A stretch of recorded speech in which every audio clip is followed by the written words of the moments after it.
How many of the serial killers covered on Timesuck have been white heterosexual men? Guys who look kind of like, or maybe exactly like, I don't know, my dad or Pat Sajak. Most of them by far. And who is the most common victim of these serial killers? Most often, the answer is young white women. Very few serial killers are female. Less than 10% of confirmed U.S. serial killers are female. And way fewer are also either former professional wrestlers or at least former wannabe professional wrestlers who target elderly women. But that's who Juana Barraza was. Juana Barraza was the first and, as far as we know as of this recording, only serial killer in Mexican history who had an entire task force dedicated to catching her. Her identity and gender were a mystery at the time of the murders. The press and police called the killer the old lady killer. And for the overwhelming majority of their investigation, most of them assumed the killer was a man. A big, burly, strong man with large and powerful hands. Hands capable of one strangulation after another. Between 1998 and 2006, roughly 50 elderly women, at least 48, sources vary a bit with some stating 49 victims, were killed in Mexico City. These poor women were attacked inside their homes, strangled with their own possessions. And then, despite what some sources say, there has been a lot of shoddy reporting done regarding this case. The killer often stole from victims. All the victims were older women who lived alone. The murders of so many elderly women were deeply shocking and upsetting in a culture that prizes matriarchs even more than our own culture does here in the U.S. Catching became a top priority for the police to solve these murders. When witnesses at the scenes of some of the murders kept seeing a woman who fit the same description, the majority of law enforcement assumed the old lady killer, El Mataviatitas, must be a man in disguise, dressing as a female nurse to earn the lonely victim's trust. It was difficult, almost impossible, for most investigators to accept that a woman could be such a brutal killer. In a culture that assigns historically much more stereotypical traits to each gender, a predominantly male investigative force just did not think that women, for lack of a better phrase, had it in them to strangle a bunch of people. Women's nature, just too gentle and nurturing for this type of crime. And the exceptionally rare woman who may have wanted to kill person after person with her bare hands, even elderly women living alone, well, she just couldn't be strong enough to commit such a crime, could she? You know, were her lady muscles even capable of such a thing? There really was a lot of backwards thinking going on in this case. Juana Barraza was, due to the cultural perceptions of women in general, an extremely unlikely suspect for the crime she committed, which undoubtedly helped her continue to kill as long as she did. She was never on law enforcement radar, even when she was finally caught. Some officers remained so convinced that a woman was incapable of committing the old lady murders that they had her strip searched, asking a female officer to check and make sure that she didn't have a penis. Seriously. Once they got Juana talking, though, in several ways, she fit the classic profile of a serial killer. She was sexually abused during her childhood. She'd been abandoned by her father when she was just a baby. Her mother physically and emotionally abused her continually before giving her to a sexually abusive man who would rape her repeatedly. She hated her mother for never protecting her. And as time went on, she developed a deep-rooted hatred of maternal figures in general. Didn't take much for her to despise any woman old enough to be her mother. In the end, Juana would be convicted of 16 murders and sentenced to 759 years in prison, the longest sentence ever handed down to any killer in Mexico's history. She's also thought by many who worked on her case to be responsible for the deaths of 48 or possibly 49 older women, all of whom were violently strangled to death. In this episode, we'll discuss the history of serial killers in Mexico, the life and crimes of Juana Barraza, how she maybe became a professional wrestler and then used her lucha libre skills against victims, and more on this week's Sunday. The Lady of Silence takes on your grandma in a cage match fight to the death. Very true crime meets kind of fake wrestling edition of Timesuck. This is Michael McDonald, and you're listening to Timesuck. You're listening to Timesuck.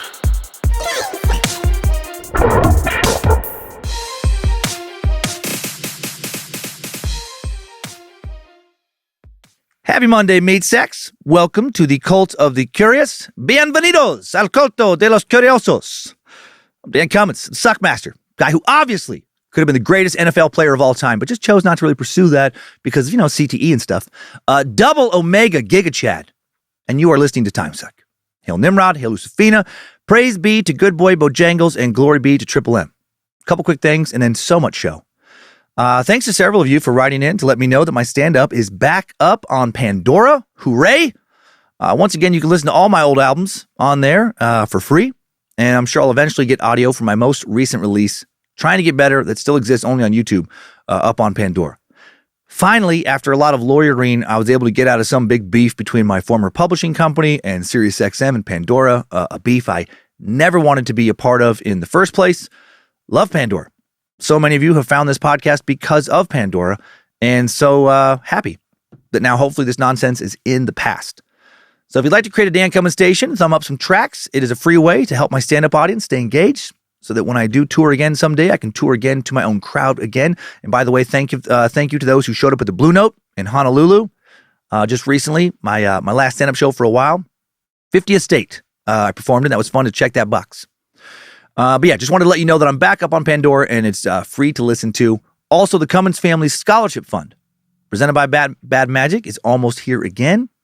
Bad Magicians can begin applying for one of 4 $5,000 scholarships as of March 6th. Applications due by April 24th. We're excited to increase the number of scholarships from 3 to 4 this year. So thank you.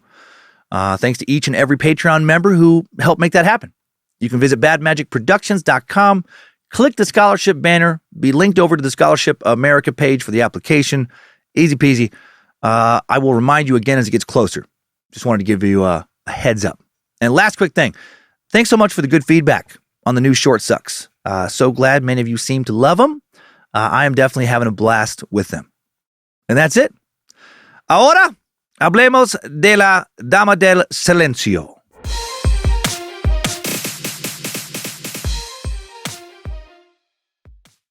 Okay, so here's how we're laying this out. First, we're going to start with an overview of Mexico City, where the Mataviejitas murders took place, followed by a brief discussion of serial killer's place in Mexican history, and then a timeline of the life and crimes of Juana Barraza. Mexico City is not only the largest city in Mexico, it's the largest city in the Milky Way, slightly bigger than Flala La Whittlesticks on Kepler 186f amongst the Cygnus constellation, capital of the Andromeda Confederacy, with a population of approximately 20 million rebel Arcturians whose ancestors left Boedes constellation over 1,000 years ago. At least that's what some fellow truthers and I have recently uncovered. But don't listen to us. We're continually written off as just being crazy tinfoil hatters for merely suggesting that A, the Arcturians are real, B, they have cloned Corey Feldman, Avril Lavigne, and many of other Earth's most important celebrities and sharpest minds, and C, they are currently using 5G cell phone towers to infect us with viruses that diminish our cognitive abilities and make us easier to control as mindless sheeple. Probably took that nonsense a bit too far. What I should have said was Mexico City is the largest city in all of North America, with a population of over 9.2 million people living inside the city limits and just under 22 million people living in the metro area as of last count, which means probably over 22 million people living there now. It is the 5th most populous city in the world, behind Tokyo, Delhi, Shanghai, and Sao Paulo. Tokyo's urban area population is now an outrageous 37.5 million. That's fucking crazy. That's roughly 20 times the amount of people living in all of Idaho, lumped into one massive concentration of urban living. That's almost 10 million more people than Delhi, the world's 2nd most populous city. You could take the entire Los Angeles metro area, the world's 23rd most populous city, double it, still need to add the entire Dallas-Fort Worth metro area, around the world's 60th biggest urban area, to almost have as many people as Tokyo has by itself. Sorry, I'm easily distracted by numerical anomalies like that. This story has nothing to do with Tokyo or Flula Whittlesticks on Kepler 186f or whatever the fuck I was saying. The real history of Mexico City dates back to either 1325 or 1327 CE, officially recognized as 1325 since 1925. When it was founded by the Mexica, the term the Aztecs used to refer to themselves, their actual name. The Mexica left their homeland of Aztlan, located in present-day northwestern Mexico and the southwestern United States in the 12th century, arriving in the Valley of Mexico, where modern-day Mexico City is located by the early 14th century. After leaving Aztlan, the original nomadic hunter-gatherers called the Mexica met with another group of Nahuatl-speaking peoples who lived in the Valley of Mexico, and their bloodlines converged. The Aztec Mexica people in the Valley of Mexico were agriculturalists who planted and raised fields that were often called floating gardens because they were typically surrounded by water. They also hunted and fished.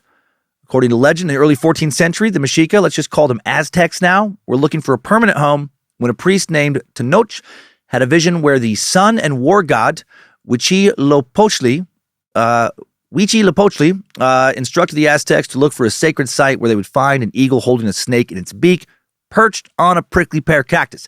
Very specific instructions. I like it. That is some solid communication. That's solid instruction. Don't just go find some random fucking snake and call it a day. Right? Don't find some random ass eagle and call it a day. Don't even think you're done when you see some eagle holding a snake. No, that eagle needs to be holding a snake and needs to be perched on not just any cactus, but a prickly pear cactus. The Aztecs found this sign on an island on the western edge of Lake Texcoco. And in 1325, they founded the city-state of Tenochtitlan, situated in present-day Mexico City's historic center. The symbol from the priest's dream became the emblem of the city, now part of Mexico's flag. Following the founding of their great capital, the Aztecs went on to have a pretty good run as a kingdom, built some badass pyramids and temples, conquered many a rival, sacrificed many a kid and a young virginal woman to Centeotl, the corn god. You can't grow fucking corn without shedding some kid and lady blood. Ask any farmer. Then in the early 16th century, some Spaniards came along and fucked everything up for the Aztecs. Led by conquistador Hernan Cortez, the Spaniards arrived in Mexico in 1519, and then Spain would conquer Aztec territory in late 1521. Cortez would rebuild Tenochtitlan to erase all traces of the Aztecs. Although the Spanish preserved Tenochtitlan's basic layout, they built Catholic churches on top of the old Aztec temples and claimed the imperial palaces for themselves. Tenochtitlan was renamed Mexico, which meant the place in the center of the moon in the Aztecs language, and it was named this because the Spanish found that word easier to pronounce than Tenochtitlan, which I fucking get. I'd be changing all sorts of shit. All sorts of names to easier to pronounce stuff if I conquered basically any country, even America, especially Hawaii. About the only streets in Hawaii that I can pronounce are the ones with numbers, just the numbered streets. Anything that has a word, coin toss at best. And now, just like Tenochtitlan was the focal point of the Aztec Empire, Mexico City becomes the heart of Mexico, and still is. Mexico City's metropolitan population constitutes about 1/5 of the total population of the country, is the economic center of the nation, and the capital also has the largest concentration of government jobs in the country. Most of the country's urban elite concentrated in Mexico City, where there are also millions of people living in poverty. Mexico City accounts for almost 1/4 of Mexico's total GDP. Over 3/4 of the city's income comes from the service sector and 1/4 from manufacturing. The service sector includes banks, other financial services, restaurants, hotels, entertainment, media, advertising, and government. Tourism, also an increasing part of the service sector. Tourism in Mexico City has actually been booming in recent years, contrary to what many people seem to believe. Back in 2016, the New York Times listed Mexico City as the #1 recommended destination to visit out of anywhere in the world. And just recently, in November of 2023, Time Out magazine listed Mexico City as the #1 city in the world for culture. My sister spent a summer there learning Spanish in the early 2000s, wanted to move there. My old college roommate, current buddy old pal, Eddie Mraz, loves Mexico City. He lives in New York City, has for over a decade now, and he finds Mexico City to be more cosmopolitan than New York. But just like any big urban area, it's had and still has its problems. As quoted by Forbes, in the 1990s and early 2000s, Mexico City was known for smog, sprawl, and street crime, and was not usually near the top of the list of cities most international tourists wanted to visit. That time frame coincides exactly with the Lady of Silence's killing years. Thankfully, over the past 10, 15 years, government officials and private entrepreneurs have tried and seemingly succeeded at creating a lot of urban renewal. Although Mexico City overall currently has a pretty strong economy, many of its residents do still live in poverty, and more were impoverished back when Juana Barraza was killing who she killed. Excuse me. And this economic situation factored greatly in who she chose to kill and how she was able to get her victims to trust her, invite her into their homes, and get away with killing them. The wealth disparity in Mexico, even worse than it is here in the U.S. In 2021, the top 10% of Americans held nearly 70% of U.S. wealth. In Mexico, that same year, top 10% of Mexicans held nearly 78.7% of Mexico's national wealth. Also in 2021, the bottom 50% of the U.S. population held only 2.6% of the nation's total wealth while the top 1% of households held 32.3% of the nation's wealth. That's fucking crazy. The population of the U.S. in 2021, 331.9 million, so just a tick under 166 million of those people collectively held 2.6% of the nation's wealth, while just a tick over 3.3 million of those people collectively held 32.3% of the nation's wealth. So many haves and have-nots, and there are so many more have-nots than haves. And again, it's even worse than that in Mexico and Mexico City. In Mexico, the richest 20% of households have an income 10 times higher than the poorest 20%. The top 1% of households hold 46.9% of the nation's wealth, and the bottom 50% of the population collectively hold negative 0.02% of the wealth. A full half of Mexico's population have more debts than assets. Mexico's government published its most recent report on income in 2021. Effective January 1st of 2024, the minimum salary in the capital increased to approximately $14.50 a day, or $1.81 an hour, an increase of 20% from 2023. For somebody working full-time, which in Mexico is generally 8 hours a day and 6 days a week, not 5, that works out to around $4,500 a year. $4,500 a year for someone working 6 days a week every single fucking week of the year. The recent report shows that 2.5 million people in Mexico City earn less than $6,042 a year, and only around 50,000 people earn over $30,000 a year. So most of the city, lower middle class or impoverished. Now the cost of living in Mexico City compared to the average cost of living in the U.S. is way cheaper, around 45% cheaper. But still, imagine trying to live on $10,000 a year in the U.S., which is what $4,500 in Mexico would equate to in America. For reference, somebody who makes no tips makes the U.S. Federal minimum wage currently of $7.25 an hour, working 5 days, 40 hours a week, 5 days a week, 40 hours a week, would make just over $15,000 a year, right at the poverty line. And now take away a full third of that money. And a couple million people in Mexico City alone somehow living like that right now. And it was worse 20 to 30 years ago when our story takes place. Defining poverty as an individual living on less than $5.50 US dollars a day in 2020, 32.5% of Mexico's population lived in poverty. But back in 1998, when Juana began her reign as a serial killer, 55.2% of Mexico's population lived in poverty, over half. A lot of poor people. And oftentimes when times get tough, right, the elderly hurt more than the rest of the adult population because so many of them are no longer able to work like they used to be able to due to physical and or mental limitations. The elderly often more dependent than working adults, as you would likely guess, on government and or familial assistance. When the Lady of Silence was silencing one abuela after another, a lot of folks in Mexico City were hurting for money. And a good chunk of those people were elderly, many of them living alone. And when some nice-seeming lady came around telling them she worked for the government, had been sent to help them based on a new government economic assistance initiative they had likely already read about in the paper or heard about on the news, well, they listened. They trusted her. They were likely overjoyed that she'd come to help them. Probably thought she was a godsend. And then a few moments or minutes later, that godsend was literally strangling them to death. The case of the little old lady killer also took place during a period of a major increase in homicides overall in Mexico. Law enforcement was dealing with so many damn murders. It took longer for them to notice a trend in some of the killings that signaled the work of an actual serial killer. And so many of these cops and other members of Mexico's judicial system were just wildly corrupt.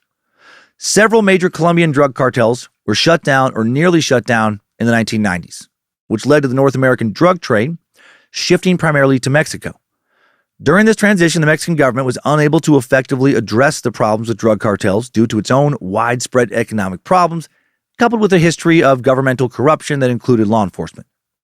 As one of many examples, in 2005, the year before the Lady of Silence was captured, in Nuevo Laredo, a Mexican border town across the border from Laredo, Texas, due to widespread corruption in law enforcement, Mexico's national government, right, the federales, suspended the city's police force, sent in the federal police to patrol the streets. Federal authorities proceeded to purge the local police, eventually firing 305 of the 765 police officers. 41 of them for attacking federal police when those units arrived in the city, just went to fucking war with them. Over 300 officers fired, many of them later imprisoned because they had been bought and paid for by drug cartels, like Los Zetas and the Sinaloa cartel. Sinaloa cartel, founded in 1987, has been the largest, most powerful drug cartel in the world for many years now.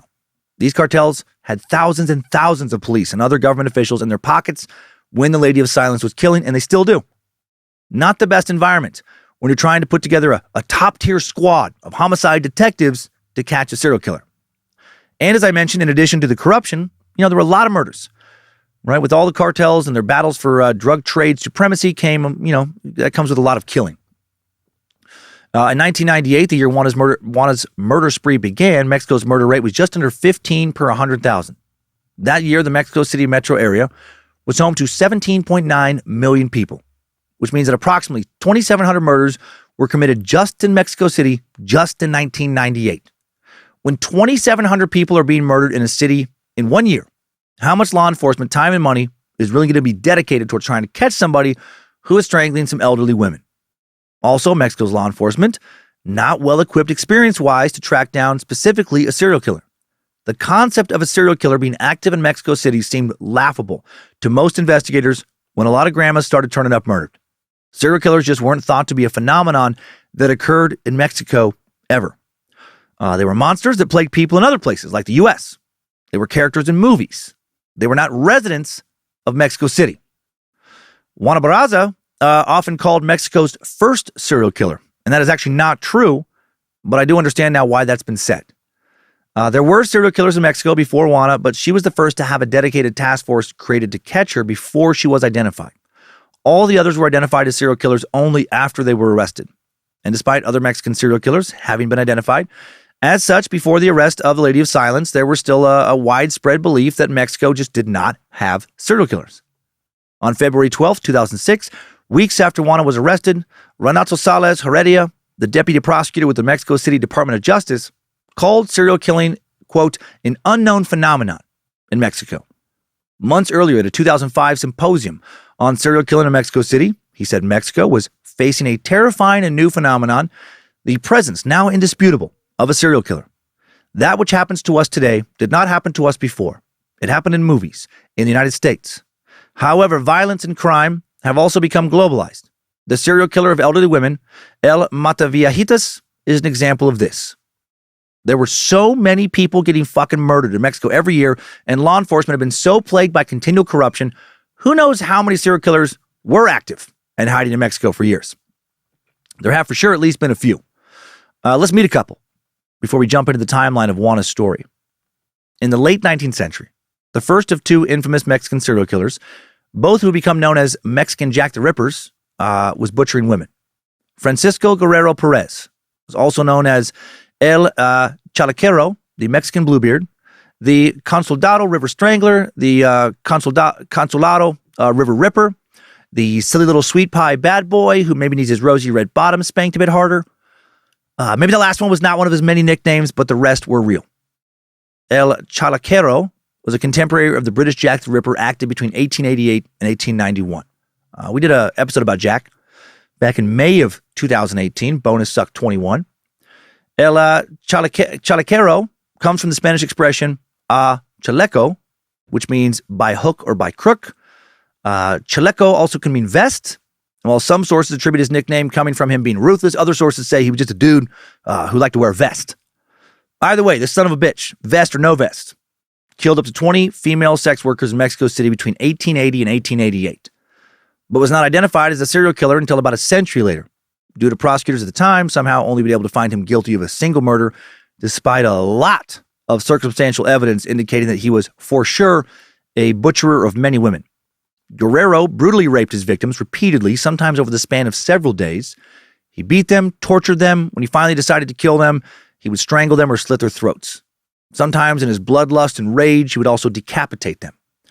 Even more disturbing, this deranged fucker would allegedly skin some of his victims, and then, this guy worked as a shoemaker, would use that skin to make some lady skin shoes. Yep, lady skin shoes. Pretty dark. But what if they were also the coolest looking, most comfortable shoes on earth? Would you wear a pair of lady skin shoes? What if they came from a lady who died of natural causes? Then would you wear a pair of lady skin shoes? I couldn't. I wouldn't. Creeps me out too much. But I'm sure some people would. Can Can you imagine meeting somebody, compliment on their shoes, and then they're like, oh, thanks. I was kind of on the fence about them, because of them being made out of, like, I don't know, some woman's skin or whatever. But I really like them. Reminds me of the German interwar period butcher, Karl Denke. Remember him? Subject of Suck 245, the cannibal of Zombitsa. Karl skinned many of his victims too, and after turning human skin into some kind of leather, he made suspenders, shoelaces, belts out of his victims, sold them to random people who had no idea what they were buying. Ed Gein, the butcher of Plainfield, Bonus Suck 17, he made all sorts of shit out of human skin. Nipple belt, anyone? He just didn't sell his dark arts and crafts projects to anybody. He liked to wear that shit himself, out alone, in the middle of a farm field, under the light of a full moon sometimes, if you recall. Like many serial killers in more recent times, Guerrero targeted sex workers. Officials started noticing the disappearance of several sex workers in 1880. At that time, sex work, legal and controlled by the government. But the case didn't receive widespread attention until 1886, when some mutilated bodies were found near the Rio Consulado. Overall, 20 bodies would be found, many of them mutilated. But the police never arrested Guerrero, despite him apparently openly talking about committing the killings to anyone who would listen. Until 1888, when one of his victims escaped and reported him. People he bragged about the murders to later said they were just too afraid to say anything. While Guerrero wouldn't confess in court to any actual murders, he did openly confess at his trial that he liked to have sex, quote, with minors who are virgins, and that he liked biting his victims. What the fuck? Just said that shit like it was no big deal. Perez still sentenced to death after being found guilty of one murder, but for reasons never made explicitly clear. Mexican President Porfirio Diaz took pity on this pile of shit and had his sentence reduced to 20 years in prison. Right? He's not that bad. Come on. He only legally, for sure, killed like one chick. Is that really such a big deal? Have you seen how many women we have in this country? Do you understand how annoying some of them can be? I think about killing my wife 5-6 times a year. Easy. We're really not so different, Perez and I. He just had a bad day. He was later released less than 16 years into his sentence when his inmate file was misplaced. He was accidentally lumped in with a group of other prisoners who were released in 1904 after being granted presidential amnesty. The Mexican judicial system just fucking killing it for so long now. 4 years after his release in 1908, he was arrested on the shore of the Rio Consulado. Right, he goes back to the same river after he killed an 80-year-old woman, a woman listed as a sex worker in some sources, also a woman listed as being 40 years old in other sources. Gotta fucking hope she was not an 80-year-old sex worker. I mean, if she loved sex work, okay, fine. Do what you love. As long as it's not hurting anybody. I mean, if she loved her job and had no interest in retiring, good for her.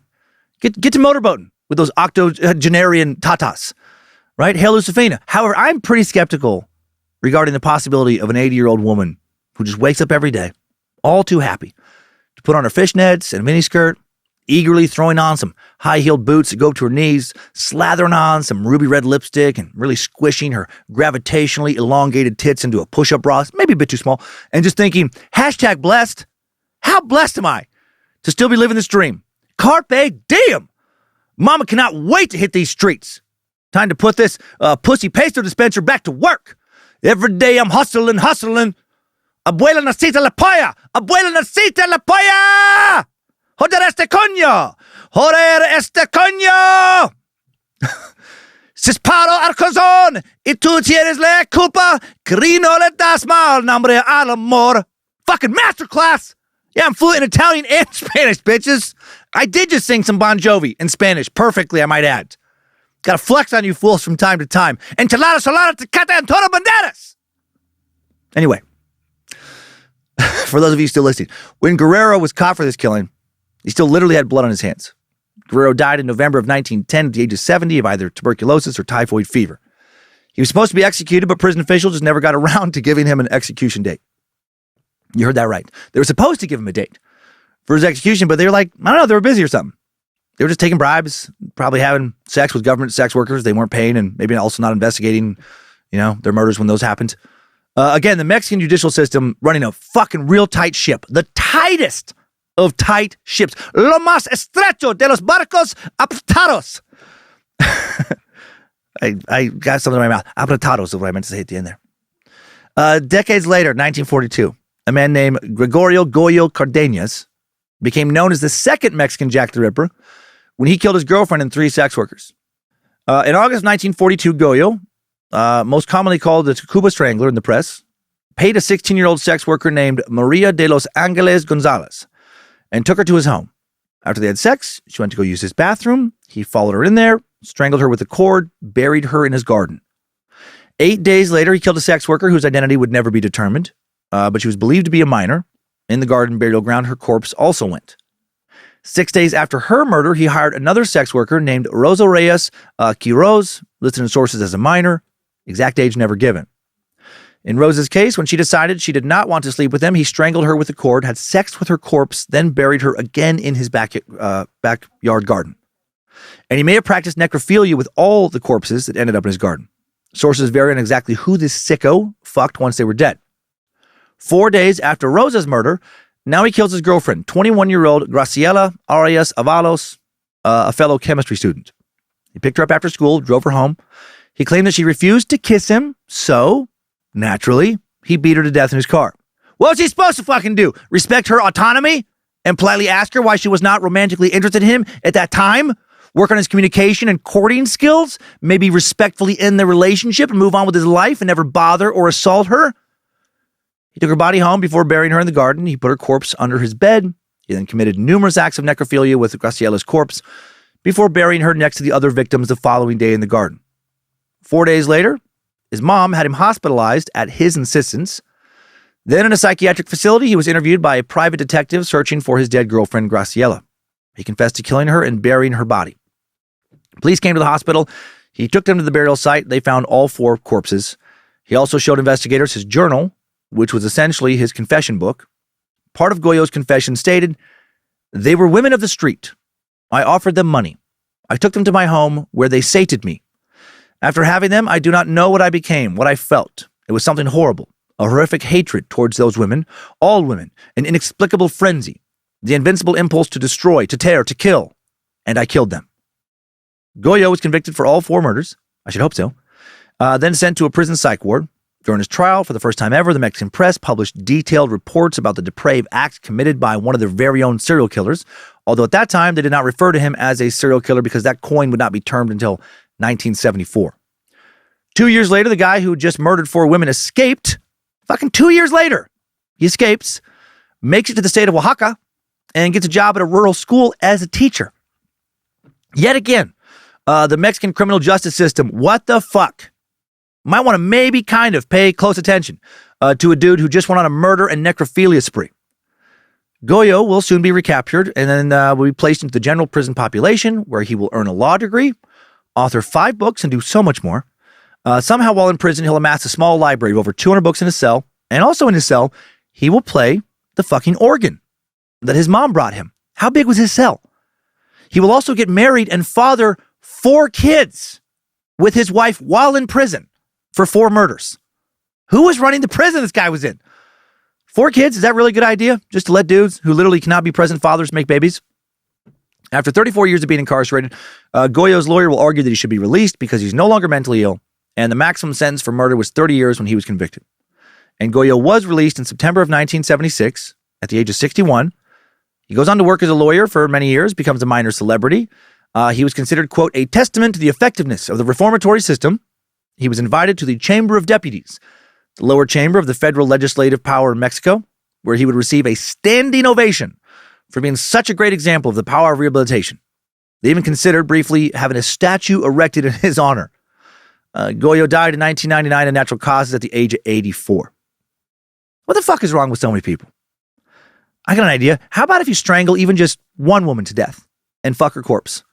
You're permanently disqualified from statute consideration. How about you're permanently disqualified from being invited to Congress? How about you're permanently disqualified from ever receiving a standing ovation or applause of any kind for fucking anything? Like not even on your birthday. You've earned the shame of being a social pariah for the rest of your days. Also, as ridiculous as I find the U.S. criminal justice system's reasoning oftentimes, Mexico's criminal justice system truly seems to be a total shit show of epic proportions. And there have been other serial killers, like one subject I hope to do at least a short suck on one of these days, or a longer one if there's enough info. Magdalena Solis, a.k.a. the High Priestess of Blood. She was arrested in Yerba Buena, May 31st, 1963, when she was only around the age of 16. Exact date of her birth not known. While Solis was only convicted of 2 murders, authorities believed at least 8 murders were at the hands of Solis, or at least, she was involved in these murders, and they suspected she was involved in as many as 15. She joined a cult, soon became its leader. She presented herself to followers as an Aztec goddess, and she would lead crazy rituals in a cave. These rituals initially seemed to center around animal sacrifice and orgies. Soon, the drinking of human blood was incorporated, and then things escalated from there to include ritualized torture and human sacrifice. All done in the name of pleasing the goddess and attaining supernatural powers and shit. Fucking wild story that we're already looking into to find out how suck-worthy it is. And now for the meat of today's suck-worthy story. The story of a serial killer thought to be responsible for 40-plus murders, who was convicted for 16. The first person in Mexican history, it seems, to have a serial killer task force assembled to hunt them down. And what was it about these murders that shocked Mexico enough to form a task force? Why, in a nation of so many murders, did these murders get so much media attention? In a word, abuela. In the court of public opinion, not all murders are equal. Right? We've gone over that a ton of times. I've talked about that a lot here. Historically, the deaths of sex workers get the least attention. Their deaths have all too often been filed away as some kind of hazard of the trade. Next, the deaths of those involved in some way with criminal syndicates, such as street gangs or drug cartels, also often, seen as a trade hazard. If you didn't want to get cut up and have your parts dumped in some river, you shouldn't have been fucking around with the Sinaloa cartel, motherfucker. People addicted to hard drugs, often written off as junkies when they're killed. Next, when it comes to media coverage and the public outrage generated by media coverage, the killings of members of disenfranchised minority groups have historically not been taken as seriously as attacks on members of the majority or in power group. But grandmas, you start killing grandmas. Grandma's not addicted to narcotics. Grandma's not involved with sex work or some cartel. Widowed, lonely, low income, trying to still make it on their own. Grandmas. Next to killing small children, this kind of murder seems to spark the most public outrage. These murders outrage jaded media members, jaded law enforcement officers, and a public jaded by so much cartel violence and corruption. You just don't fucking kill Nana. You don't kill a lot of Nanas year after year for many years and not generate a lot of public outrage. Susana Vargas Cervantes, author of the 2019 book, The Little Old Lady Killer, The Sensationalized Crimes of Mexico's First Female Serial Killer, one of our main sources this week, and one of the experts used in another main source, the 2023 documentary film about Juana on Netflix, The Lady of Silence, the Mataviejitas murders, stated she believed these murders led to Mexico's first serial killer task force in her book. She wrote, "The social values that shape the conception of a victim in Mexico rest on notions of how the family represents the core of order and progress that date back to the nation's founding. El Mataviejitas was killing the grandmothers of the nation. This is what was most shocking. Various scholars familiar with this case stated in one form or another that in Mexico, motherhood is perceived as the most important social role for women and that mothers are the core of Mexican society. And a grandmother, an abuela, is like a double mother, the most sacred. A self-sacrificing mother is considered the ideal woman, and doting grandmothers hold a very special place in traditional Mexican society. According to Vargas Cervantes, grandmothers are seen as, quote, guardians of the nation and the ultimate symbols of purity, chastity, and virtue." In 2005, Chief Prosecutor Bernardo Batiste said that the victims were part of a helpless, very vulnerable sector of society, which before was respected even amongst delinquents. Most of the victims lived alone, which created further outrage. In Mexico, it's still very common for grandmothers to live with family.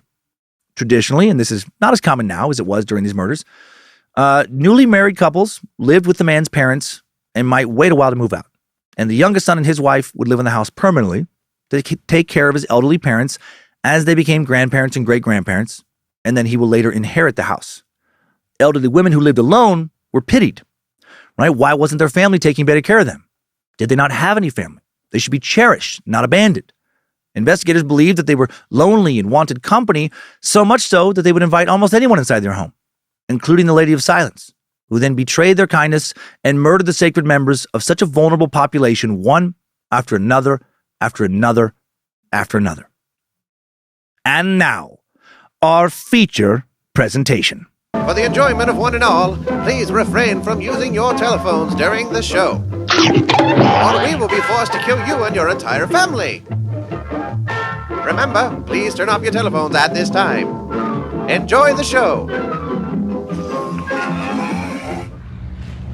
Strap on those boots, soldier. We're marching down a Timesuck timeline.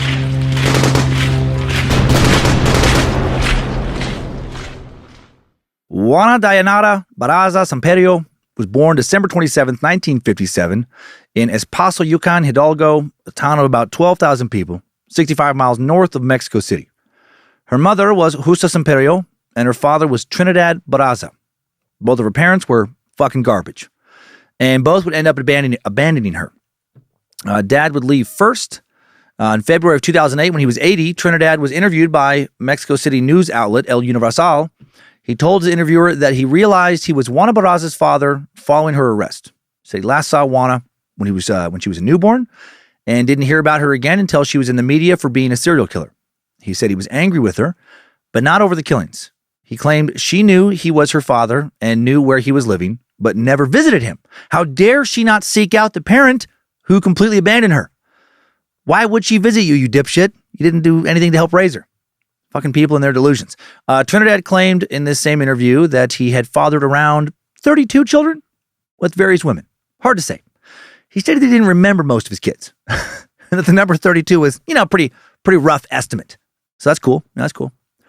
Trinidad explained that in 1945, when he was 18 or 19, he met a teenage sex worker, Justa Samperio, who would have been only 12 or 13 in a nightclub in Pachuca, Hidalgo.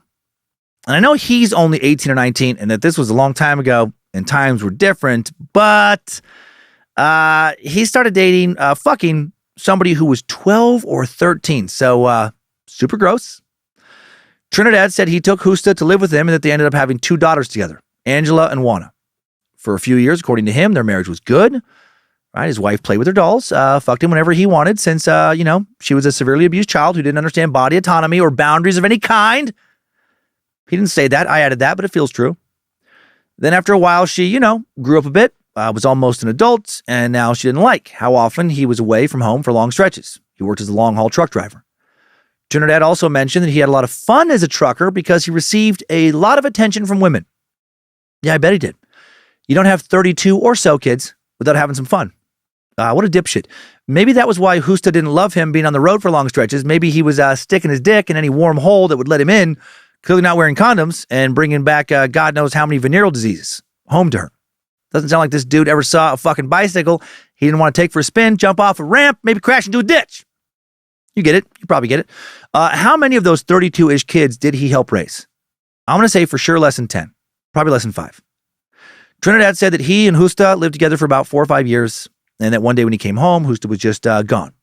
She'd left their daughter Angela with her uncles, a child he apparently made zero effort to take back from those uncles, and she took Juana, who was only about a few months old, with her. El Universal reported that as of 2008, Angela was living with her family in Hidalgo.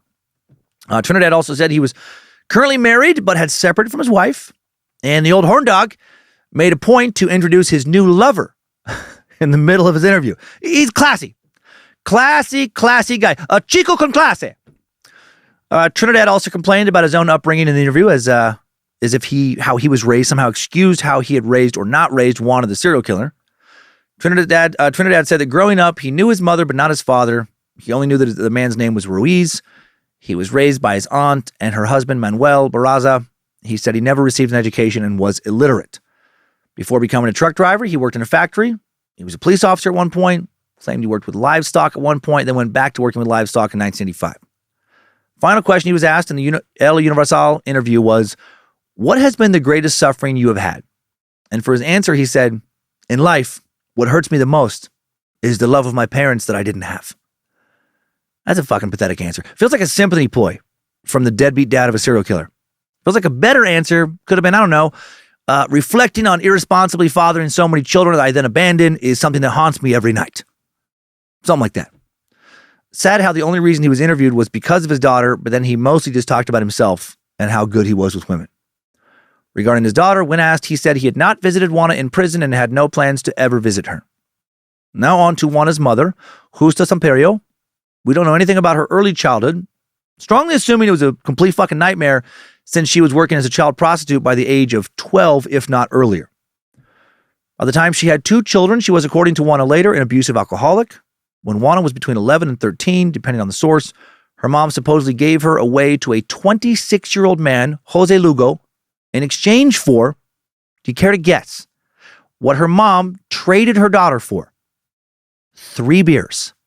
Tres cervezas. That is so fucked up. Her mom might have even been worse than her dad. Clearly, Juana came from a lot of dysfunction. Neither one of her parents were people well-adjusted enough to be raising well-adjusted children. Also, 3 beers? Not only was her mom a terrible mother, but clearly not a great business person. Not great when it came to bartering. Like, I feel like you should be able to at least get like a dozen beers, plus a nice dinner, maybe a necklace, or a moped, or something for a kid. Way more than 3 beers. Juana's new guardian, who was not surprisingly a depraved pedophile, started raping and otherwise sexually abusing her immediately, and she quickly became pregnant. Her first child, who she gave birth to when she was just a child herself, was a boy she named Jose Enrique Lugo Barraza. Juana lived with Jose, her abuser, for around 5 years. And as she developed more and more feelings of hatred towards him, she also began to hate the woman who gave her to this pile of shit, her mother. Juana's childhood comes across like a Steph Coxcurvy routine. Remember him? Our Suck First resident comedian who really didn't ever have any jokes. Pretty much only comments on the terrible childhoods of serial killers.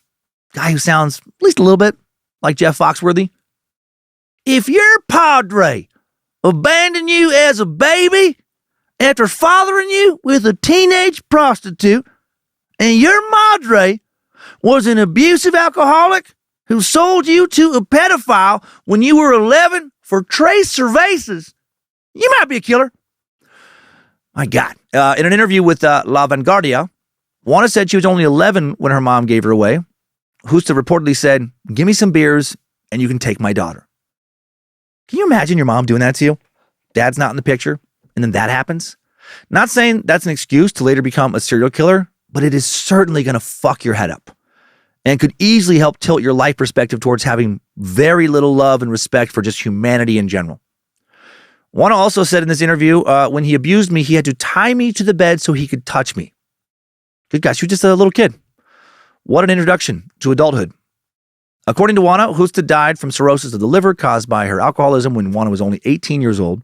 So now at the age of only 18, Juana's mother is dead, father's not in her life, and she has a son fathered by her sexual abuser who's around the age of 5 or 6. Miguel Ontiveros, a Mexican criminologist associated with Juana's case, believes Juana was horribly traumatized by her nightmare of a childhood and ended up targeting elderly women because they were the age her mother would have been, and she associated them with her mother. Makes sense to me. Juana herself said after her arrest, "I hated old women because my mom mistreated me. She always cursed me. She gave me away to an old man and I was abused." As an adult, Juana will have 3 other children with 3 other men, according to The Guardian. Juana's second child was a daughter named Emma. Name of the other children not listed in sources. At the age of 23, Juana will marry a man named Miguel Angel Barrios. She'll later leave him because he was abusive. She then gets in a relationship with a man named Felix Juarez, leaving him when he too was abusive. And then her last known romantic partner was Miguel Quiroz. If he was abusive as well, we do not know about it. Guessing he probably was. Also, so many fucking Miguels. Story gods trying hard to get me to mess up and say Miguel. Not today, Satan. Now I'm fluent. It's alluded to in sources that shed a child apiece with each of these men. Speaking of children, her oldest son, Jose, will sadly be murdered in 1998. A group of muggers beat him to death with a baseball bat. Brutal way to go. This tragedy hit Juana hard. She became extremely depressed after Jose's death, and within months of his murder, she would begin killing old women and stealing from their homes. His death, it sure seems, was probably the triggering event that led to Juana becoming a serial killer.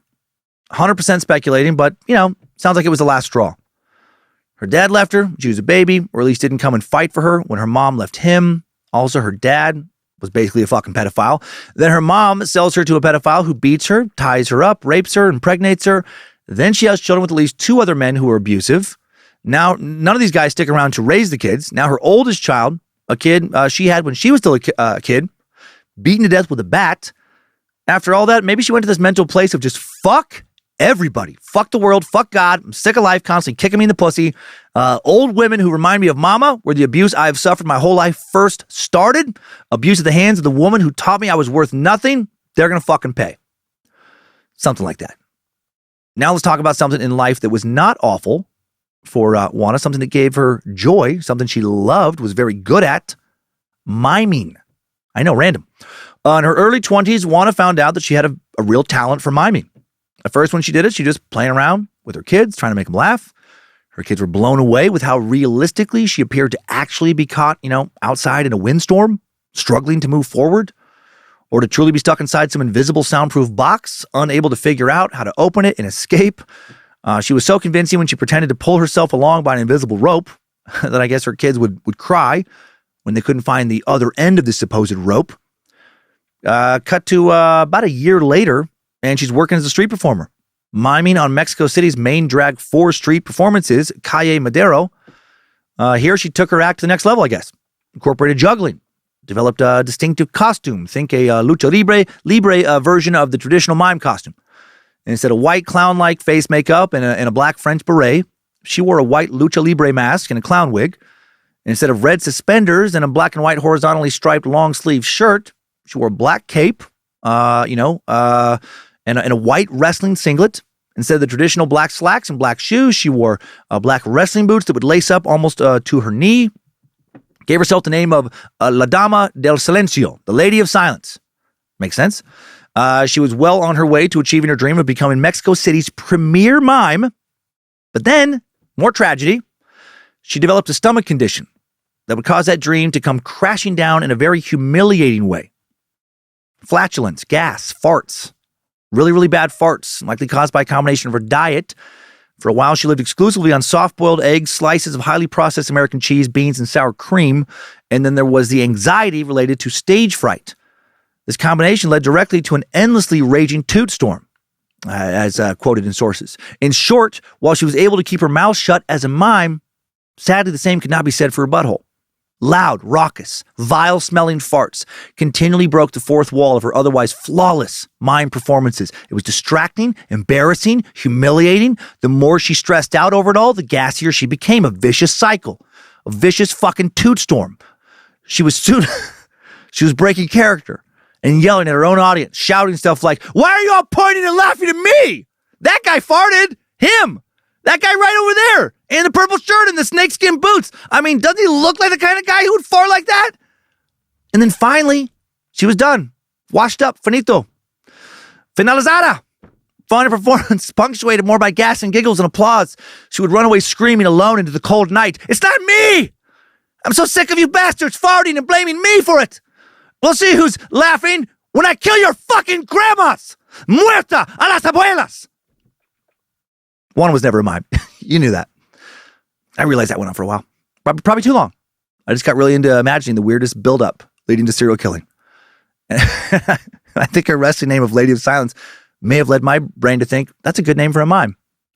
Anyway, as an adult, Juana's biggest passion was not miming, it was wrestling. While we know that Juana loved wrestling, we don't know if she was really a wrestler or just a wannabe, a hanger-on. A lot of sources, most sources, describe her as a serial killer who was once a professional lucha libre wrestler, but we'll soon see how that may not be true. Author Vargas Cervantes states that lucha libre is a sport theater spectacle that has been enormously popular in Mexico since the 1930s. This type of wrestling still is especially popular amongst the working class and foreigners who visit Mexico City. Vargas Cervantes also wrote, "The actual fighting that takes place is a well-choreographed mix of judo, Greco-Roman wrestling, and boxing. Mexican wrestlers, just like their U.S. counterparts that we discussed recently in the Iron Claw episode, put on spectacular, crowd-pleasing, choreographed performances for their audiences. There's good guys, there's bad guys, a.k.a. faces and heels, a.k.a. technicals and rudos. There's dramatic storylines, rivalries, over-the-top promotions. Mexican women only first allowed to participate in performative wrestling in the 1950s. First women's championship was won in 1955, but then shortly after that, it was banned in Mexico City. They only began to be allowed again to have wrestling matches there 3 decades later in 1986. If one is to be believed, at some point in the late 1980s, she began to wrestle under the stage name of La Dama del Silencio, right? The Lady of Silence. She wrestled as a ruda, a bad girl, which also meant she didn't fight with the same level of technical skill as Technica's wrestlers did. She wore a bright pink suit with silver accents on the legs and shoulders, pink and silver boots, pink and silver butterfly mask. Local papers published a photo of her wearing this outfit with a World Women's Wrestling Championship belt draped over her. She looks imposing in the photo. She looks legit, right? Standing tall and proud at 5'9" with an athletic, muscular physique. Strangely, her body was described as masculine in many Mexican sources, and various Mexican criminologists will cite her masculine physique along with some supposedly masculine facial features as proof of, quote, innate criminality. Of course she killed those women. Look at her broad shoulders. Look at how narrow her eyes are, how thick and muscular her thighs. Look at how thin her lips are and her furrowed brow, that jawline. Of course she killed with a masculine face and body. I'm not even really exaggerating. They later really did act like her physical characteristics somehow predisposed her to being a killer when they were trying to figure out why she did what she did. Juana told investigators she chose a ring name, La Dama del Silencio, because she is reserved and quiet. But was she ever actually in the ring? Or was she just a wrestling fan who wanted people to think that she was a wrestler? Producers for the 2023 Netflix documentary, The Lady of Silence, the Mata Via Hitis, that Hitis part always gets me, murders, interviewed some female wrestlers based in Mexico City who had known Juana. A woman who used the stage name La Chola said, "We were sort of friends when it came to partying. We partied together all the time. Like, are you dating that guy? Then I'll date this one. We were wild." Megala, another female wrestler, said that Juana always checked on her to see if she needed anything. She trusted Juana, told her about her personal problems. She was shocked when she learned that Juana had been arrested for multiple murders because she said Juana never seemed like an angry, aggressive person. She seemed like a sweetheart. Megala did think it was strange, though, that Juana also often treated them to expensive lunches. La Chola also noticed that Juana carried a lot of cash with her. They wondered where she got that money.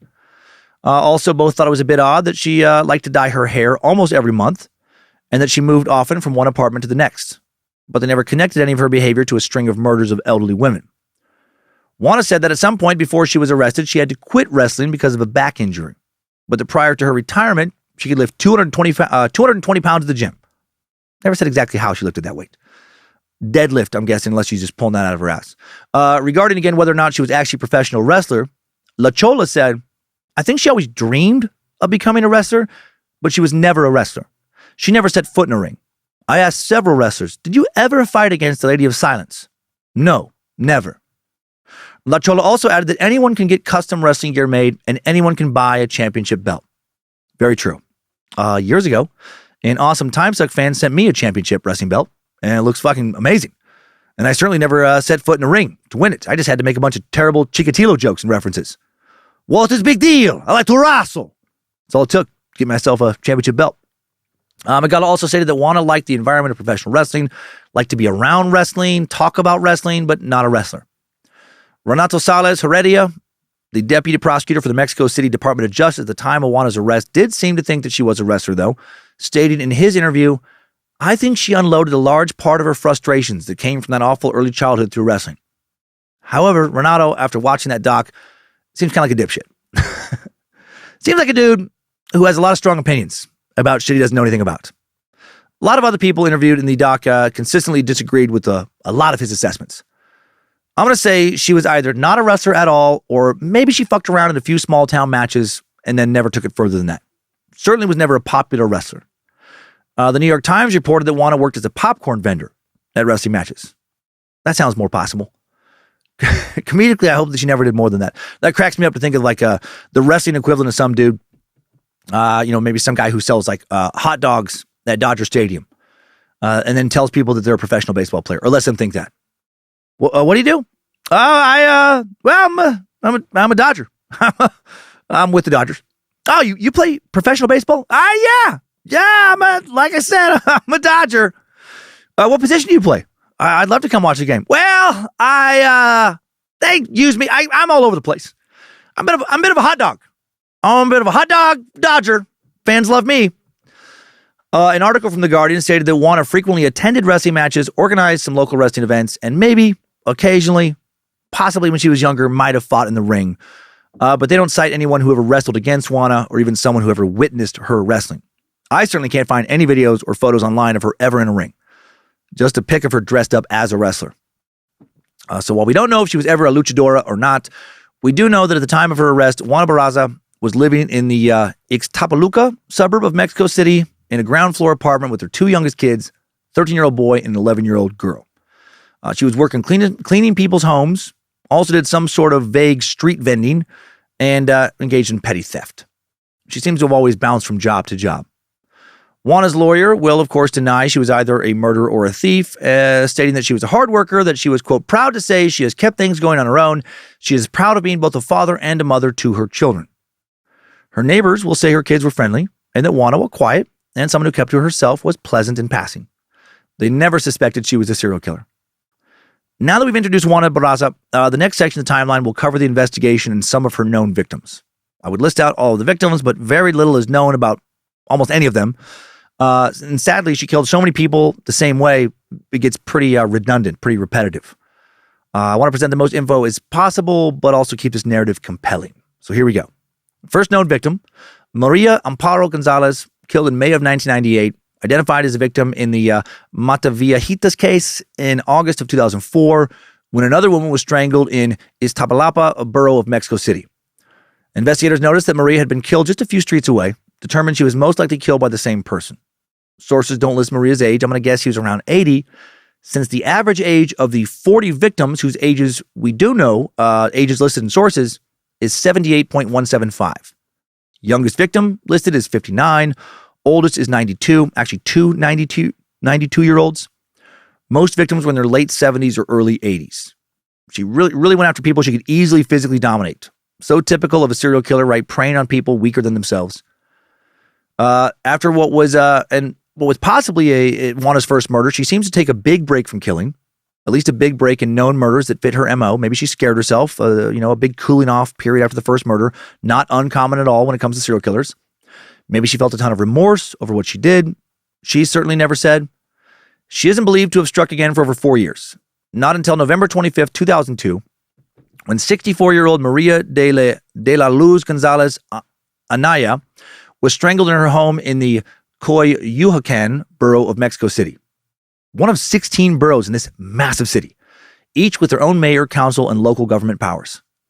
A little over 3 months later, the Lady of Silence strikes again. This time, she strangled 84-year-old Guillermina Leon, March 2nd, 2003, in the Cajotemoc neighborhood of Mexico City. So many neighborhoods in Mexico City, almost 2,000. It's fucking wild. On July 25th, 86-year-old Maria Guadalupe Aguilar Cortina is strangled in Mexico City, neighborhood not mentioned in sources. 6 months later, 80-year-old Alicia Cota, strangled on September 11th, 2003, in the Benito Juarez borough of Mexico City. Patricia Payan, a criminologist who was interviewed for the recent Netflix documentary, recalled looking into the September 2003 murder. Alicia was found with a cord wrapped around her neck. Then just a week later, another elderly woman, 82-year-old Maria Guadalupe Gonzalez Wanbels, asphyxiated due to strangulation. Some seriously long fucking names in this suck. Per traditional Spanish naming customs, Mexicans have two last names. First surname is the first surname of the father, and the second surname is the first surname of the mother. Also don't have a middle name, but often have more than one first name. Most people use only the first name and first last name in daily life, such as Juana Barraza, whose full legal name is Juana Taquita Corona Barraza Torres Antonio Banderas. Fucking nailed it. Masterclass. Hot damn, I'm good at Spanish. A huevo. A viva Mexico. No. Her full legal name is Juana Dayanara Barraza Samperio. Dayanara, her second first name. Barraza, her father's surname. Samperio, her mother's surname. Anyway, so fun for me to fucking yell that stupid shit. Anyway, Patricia Payan, the criminologist, noticed that the type of knot used to strangle Alicia Cota is similar to the ligature used in Maria Guadalupe Aguilar Cortina's crime scene. 2 weeks later, Juana's no longer taking big pauses between murders now, right? She's all in on killing whatever older women she can get away with killing. Another elderly woman murdered under the same circumstances. A month after that, yet another victim is strangled in the same way in Coyoacán borough again. 85-year-old Natalia Torres Castro. Patricia Payan said that by Natalia's murder, she was convinced that there was an active serial killer in Mexico City killing abuelas. But no one took her belief seriously, not yet. She was told by a superior, quote, "No, don't watch so many TV shows. You're exaggerating." So why didn't others believe these early murders, all committed in the same fashion, same victim type, were not indicative of a serial killer? Deputy Prosecutor Renato Salas Heredia explained that back in 2003, most investigators were not even willing to consider the possibility of a serial killer because, again, they truly believed serial killers did not exist in Mexico. They were believed to be essentially the result of some sort of cultural sickness that Mexico did not suffer from. Renato even denied that Goyo Cardenas, that second Mexican Jack the Ripper serial killer we went over, was a serial killer. He said he was a spree killer. Like that would make some kind of difference. Like that would make what he did less depraved. Prosecutor Bernardo Batiz said in an interview, "We slowly realized that this was a serial killer. Maybe I denied it at one point, but it must have been at the beginning. We also didn't want to spark an outrage or appear in sensationalist headlines. We tried to be as discreet as possible." He also said, "We were ready because we had a great team of specialists and experts in crime scene reconstruction, crime scene preservation." Deputy Prosecutor Renato Sales contradicted this notion, though, saying, "Of course not. Who would be ready? So we got ready along the way. And what happened? The victim's family members cleaned the crime scene, washed, picked up everything. And when you got there, you'd say, 'Why did you clean everything? There's no way we'll find fingerprints. We won't be able to document with photos.' They'd say, 'No, we're holding a vigil for grandma.'" Apparently this happened a lot. How frustrating that the families of the elderly women who were blatantly strangled kept cleaning up the crime scene before investigators had a chance to examine it. Just not thinking about all the evidence they were destroying, I guess. They didn't want investigators to walk into a filthy house. Nana would have been so embarrassed.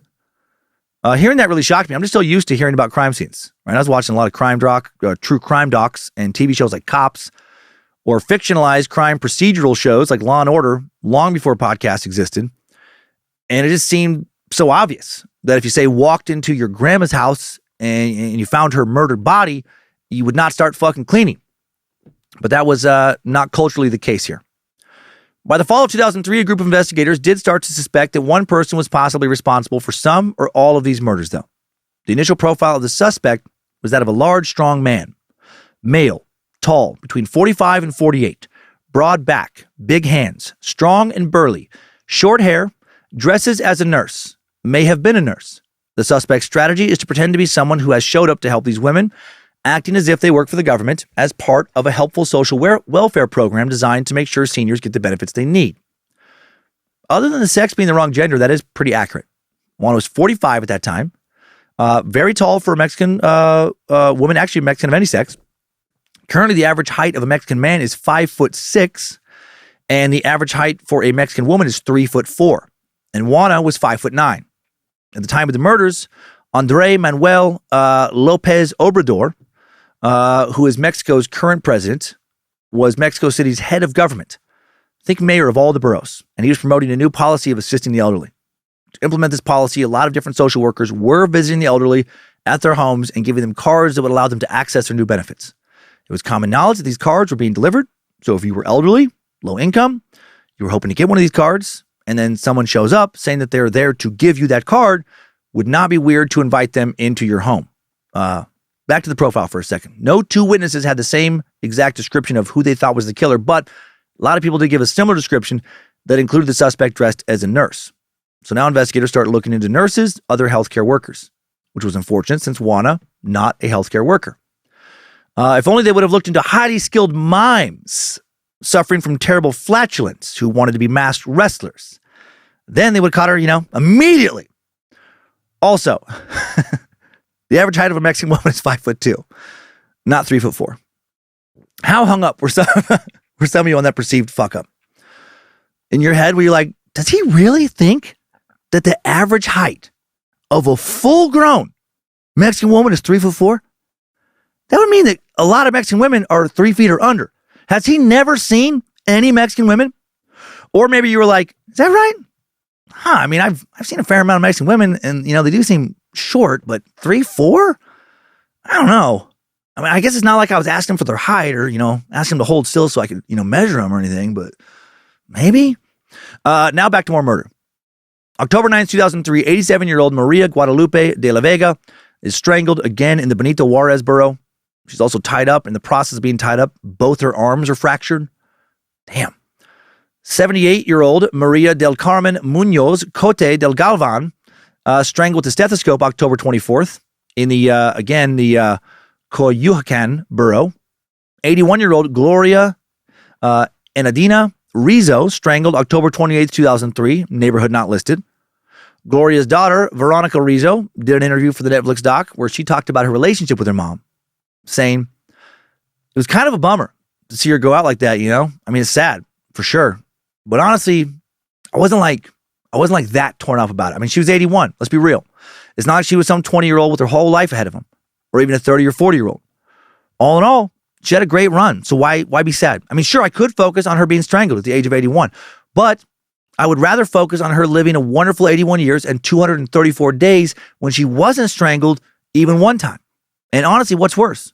Falling, breaking a hip, being unable to walk, dying slowly over like 6 months, or having some lady who seems pretty nice strangle you for like, I don't know, minute, 2 minute tops. We should all be so lucky. No, she didn't say that. Eso está jodido. No, Veronica, who went by Vero, said, I was her only daughter. Just imagine. I was always everything, right? I was her everything. She was demanding, but very warm. She really spoiled me. She gave me everything, right? Her love, mainly. I was very happy to have her as my mom. She was the most indulgent grandmother that you can imagine. She took them out and traveled with them everywhere. A week before an event that changed my life, something amazing and magical happened. It was as if my mom could tell what was going to happen because she gave me even more love than she ever had before. At around 1 and 1:30, the phone rang and I saw there was my mom's number. This is in the morning, 1 and 1:30 in the morning.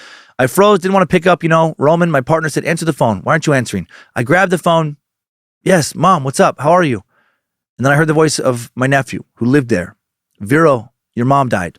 Someone has strangled her with the cable. Vero said that the family asked the police to go into the house with them to collect strands of hair and garbage. She found a glass in the living room that had been recently used, put it in a bag for the police. This glass will become a key piece of evidence. It has a full fingerprint from the killer on it. Thank God this family did not clean up the fucking crime scene right away.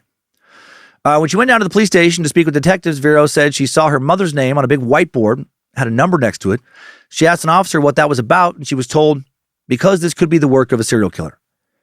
At the time of her death, her mother was applying for her senior benefits ID card. Vero's cousin said that an alleged social worker stopped by, said she'd apply on Gloria's behalf. But she didn't even ask for her cousin's ID. Very strange. Vero's cousin would work with a sketch artist to come up with a sketch of what the killer might look like. A month later, November 25th, the police publicly announced they are, in fact, looking for a serial killer. Unprecedented. First time in Mexico's history such an announcement has ever been made. They described the killer's MO as saying that he targets elderly women by dressing as a nurse from the government assistance program Civale. Back in 2001, Andre Manuel Lopez Obrador had created a public aid program called Civale, which gave citizens over 75, around $70 a month, free public transportation and healthcare.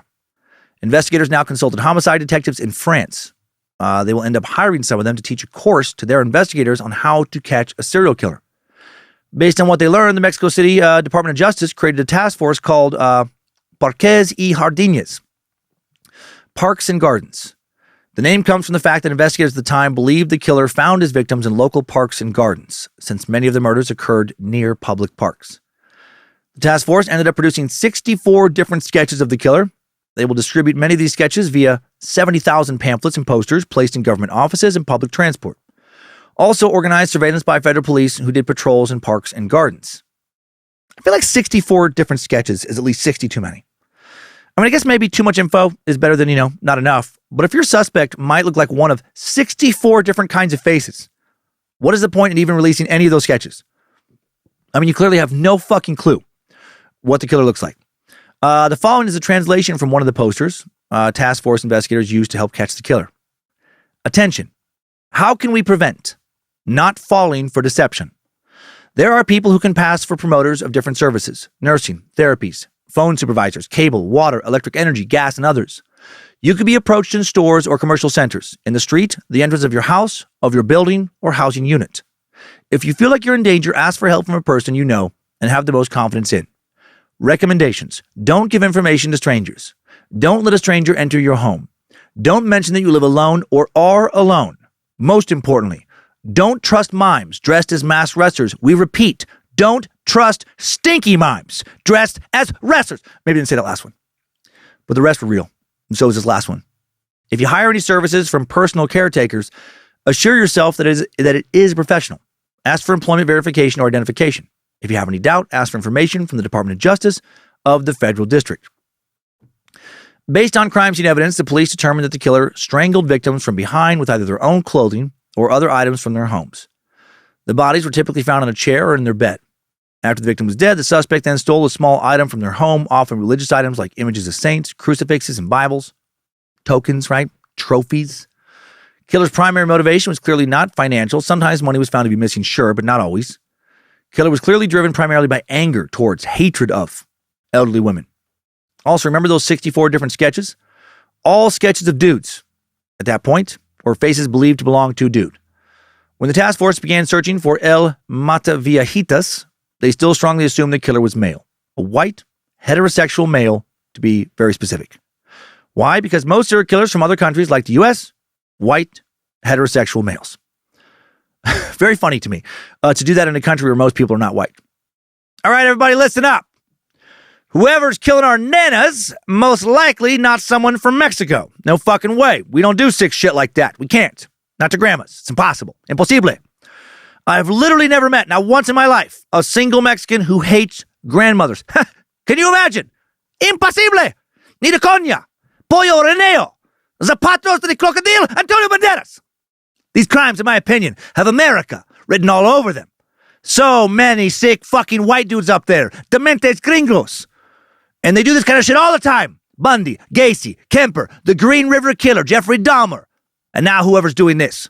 Keep your eyes peeled for a creepy fucking white dude. This is the kind of shit those sick fucks live for. Dios mío. Del taco chipotle. When the Department of Justice announced there was a serial killer, Deputy Prosecutor Renato Sales Heredia told the public, more than 90% of serial killers are men with average or superior intelligence who have suffered physical, psychological, or sexual abuse, who come from unstable or disintegrated families, and who since childhood have shown tendencies towards fetishism or sadomasochism. Chief Prosecutor Bernardo Batiste described the killer as having a brilliant mind, very astute and cautious. Criminologist Martin Baron said that most serial killers are maniacs of order, fetishists, with perfect control of themselves, high IQ, stable job, childhood emotional disorders, married, and with kids. I feel like Baron should have been fired immediately after making that assessment. Gary Ridgway, Jeffrey Dahmer, high IQs? Nope. Kept themselves in perfect control? Not even close. Dahmer kept a rotting head and a pair of severed dick and balls in his work locker for a while. That's not a guy in perfect control of himself. Gary Ridgway had an IQ of 82. Not a genius, just a dumb asshole able to perform a repetitive task well. And his repetitive task was picking up sex workers, people you can easily get to come into your vehicle, overpowering them through brute force, then dumping their bodies in the woods. He was a fucking dumb bully, dumb monster, good at keeping secrets, not a mastermind. Stable job, married with kids. Think about the recent Riverside killer, William Suff, Mr. Tit Chili Cook-Off winner himself. He had a lot of different jobs, a lot of different relationships. The Trailside killer, David Carpenter, could not keep a job or a relationship, and I could go on and on and on. Author Vargas Cervantes wrote, descriptions by police and Barón of El Mataviajitas reveal more about their beliefs, about serial killers' characteristics, beliefs imported from the United States, than about any fact-based understanding of their manhunt's focus. Bingo, bango, a perfect assessment. Hail Vargas Cervantes. However, authorities did believe that the killer had a deep resentment towards a woman in his life because of childhood abuse. Substitute his for her, and that's correct. Interestingly, at least 2 witness accounts describe the suspect as definitely a woman, with one witness describing the suspect as tall, 1.7 meters, robust woman with black hair. Another saying, I believe it was a woman. Excuse me. She was blonde, short-haired, used glasses, had a bag. Both of these early witness statements were pretty accurate, other than Juana being taller than that. She was closer to 1.8 meters tall, 5'9". Both statements ignored. If you look online, Juana's height is listed anywhere from 5'5" to 5'9". So many varying reports. I trust 5'9", followed by reports of her being 5'7". It seems like she was at least 5'7", at most 5'9". First official sketches made public in December of 2003, a month after the police declared that the killer was a male homicidal dressed as a female nurse. Sketches distributed throughout the city, search efforts concentrated in middle to lower middle-class neighborhoods. The police also in December publicly stated that the killer was a travesti, which translates into transvestite. Author Vargas Cervantes defines this as a gender-sex identity used for subjects who, having been assigned the male sex at birth, have chosen to identify themselves within a range of versions of femininity. In Mexico at that time, travestis were associated with being lower class or being sex workers. And yes, I know the term transvestite is considered offensive. Here its use, I feel, is important because it shows where the investigators' heads were at with their investigation. They were just so sure it was a guy that when descriptions came in of the suspect dressed like a woman, looking like a woman, they still did not think the killer could possibly be a woman. The suspect had to be a man dressed as a woman, or maybe a man who's transitioning into being a woman. Now let's move on to 2004. Big year for the Mataviejitas case. 3 high-profile arrests regarding this case occurred this year. January 9th, 2004, a female nurse named Matilde Sanchez Gallegos, arrested and questioned on suspicion of being La Mataviejitas. The city's Metro newspaper had just published one of the first composite sketches of La Mataviejitas. Fucking nailed it that time. On the front page. And a pair of officers who purchased the paper were looking at it and saw a woman at a bank who matched the sketch. So they arrested her. Matilde was put in a room with the one-way mirror. Known witnesses were brought into the station to look at her. None of them identified her as a suspect. She was released 15 hours after being picked up. No charges were filed. Prosecutor Bernardo Batiste announced that her prints did not match prints found at a few of the crime scenes and issued a public apology. And since they were looking primarily for a dude, I'm guessing most of the investigators were not surprised that she was released, and the arresting officers who picked her up probably had their balls busted for arresting a woman. April 1st, 2004, 39-year-old Araceli Vasquez Garcia, another woman arrested connected to 10 home invasion robberies and 1 homicide. Funny that most investigators still convinced the killer's a dude, but the first 2 people they arrest are women. This poor woman, holy shit, does she get scapegoated hard. Some police thought for a moment that she was La Mataviejitas because she pretended to be a nurse to enter elderly women's homes and steal from them. 4 elderly people who were tricked with the promise of financial aid cards identified Araceli. She's also linked to different cases based on fingerprint evidence, but she never tried to hurt those 4 people. The police found a white coat, wig, ID card from the National Institute of Old Age inside her home. Veronica Rizzo, daughter of victim Gloria and Adina Rizzo Ramirez, said that Araceli had a watch in her possession that looked pretty similar to her mom's missing watch. It was reported that Araceli's fingerprints matched the print on the glass found at Gloria's crime scene, but that was not true. The fingerprint belonged to Juana Barraza, and Vasquez never charged with that crime.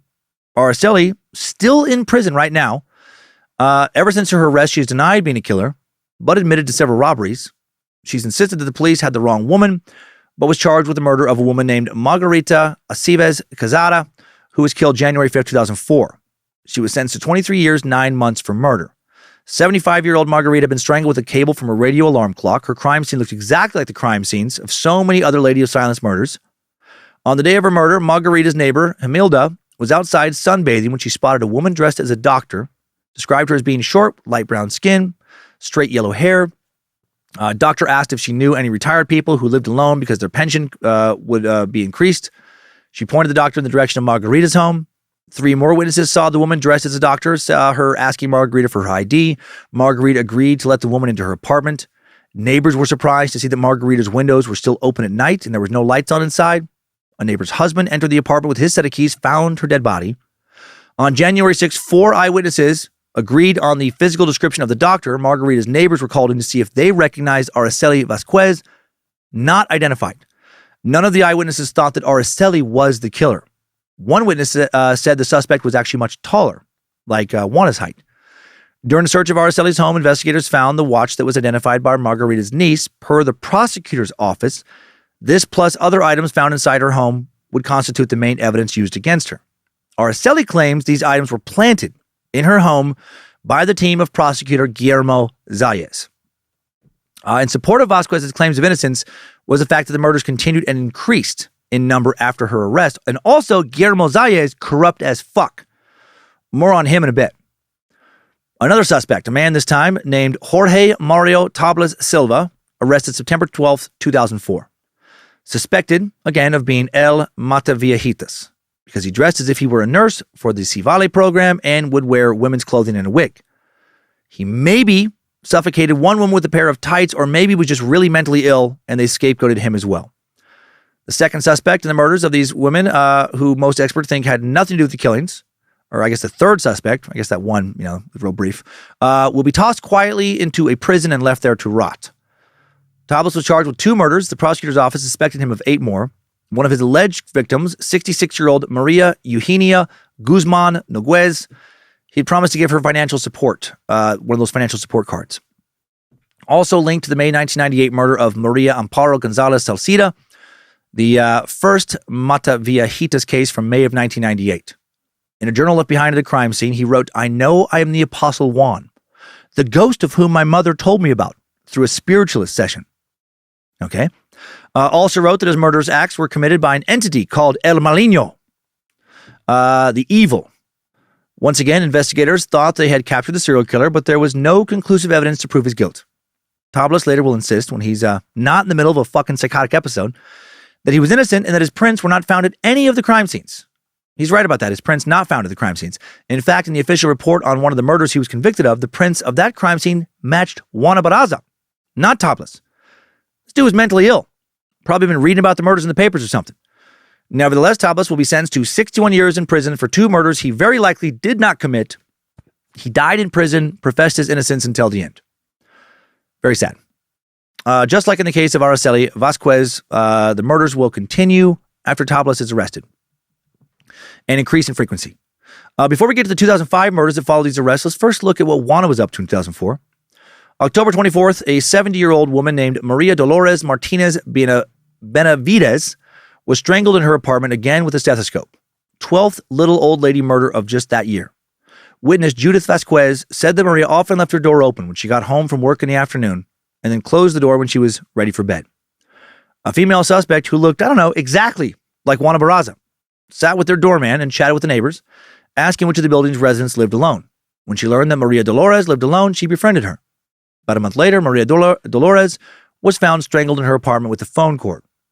The body of another victim was found 16 days after the discovery of the murder of Maria Dolores, 83-year-old Margarita Arredondo Rodriguez. She'd also been strangled.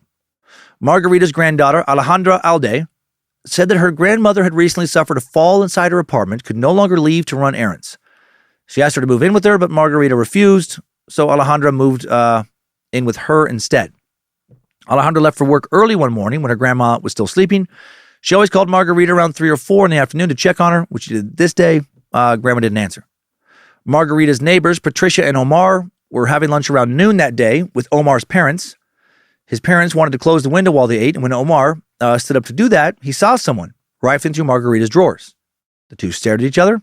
Omar later recalled, the look in her eye was harsh, cold, disturbing. Later that day, not sure why Omar didn't call the police when he saw a stranger rifling through his neighbor's drawers, but I guess she was just like a nurse. Alejandra came home from work. She'd forgotten her keys, so she rang the doorbell so her grandma could let, come in. She forgot her keys, so she rang the doorbell so her grandma could let her in. But then Margarita, of course, did not come to the door. All the lights were off inside the apartment, which was not normal. Alejandra went to a neighbor for help. Neighbor came over, shouted Margarita's name. Still no one answered. Now extremely worried, they decided to break a window to get inside. After she entered her and her grandma's house, Alejandra saw the back bedroom had been ransacked. Then she heard 2 people call out, "She's here." Neighbors discovered Margarita's body. She had been beaten, seemed as if she had made an effort to fight back, and then she was strangled. Investigators found fingerprints on jewelry boxes, found blood on one of the living room cushions. Jewels and money were stolen from the home. Margarita kept her jewelry hidden amongst her clothes, but it seemed like the killer knew exactly where to look, or had just spent a lot of time in the home going through all of Margarita's things. Now let's move on to 2005. In July of 2005, after 8 other murders earlier that year, the killer left behind a full fingerprint inside her 9th known victim of 2005's home, whose name is not listed in either Mexican or U.S. sources.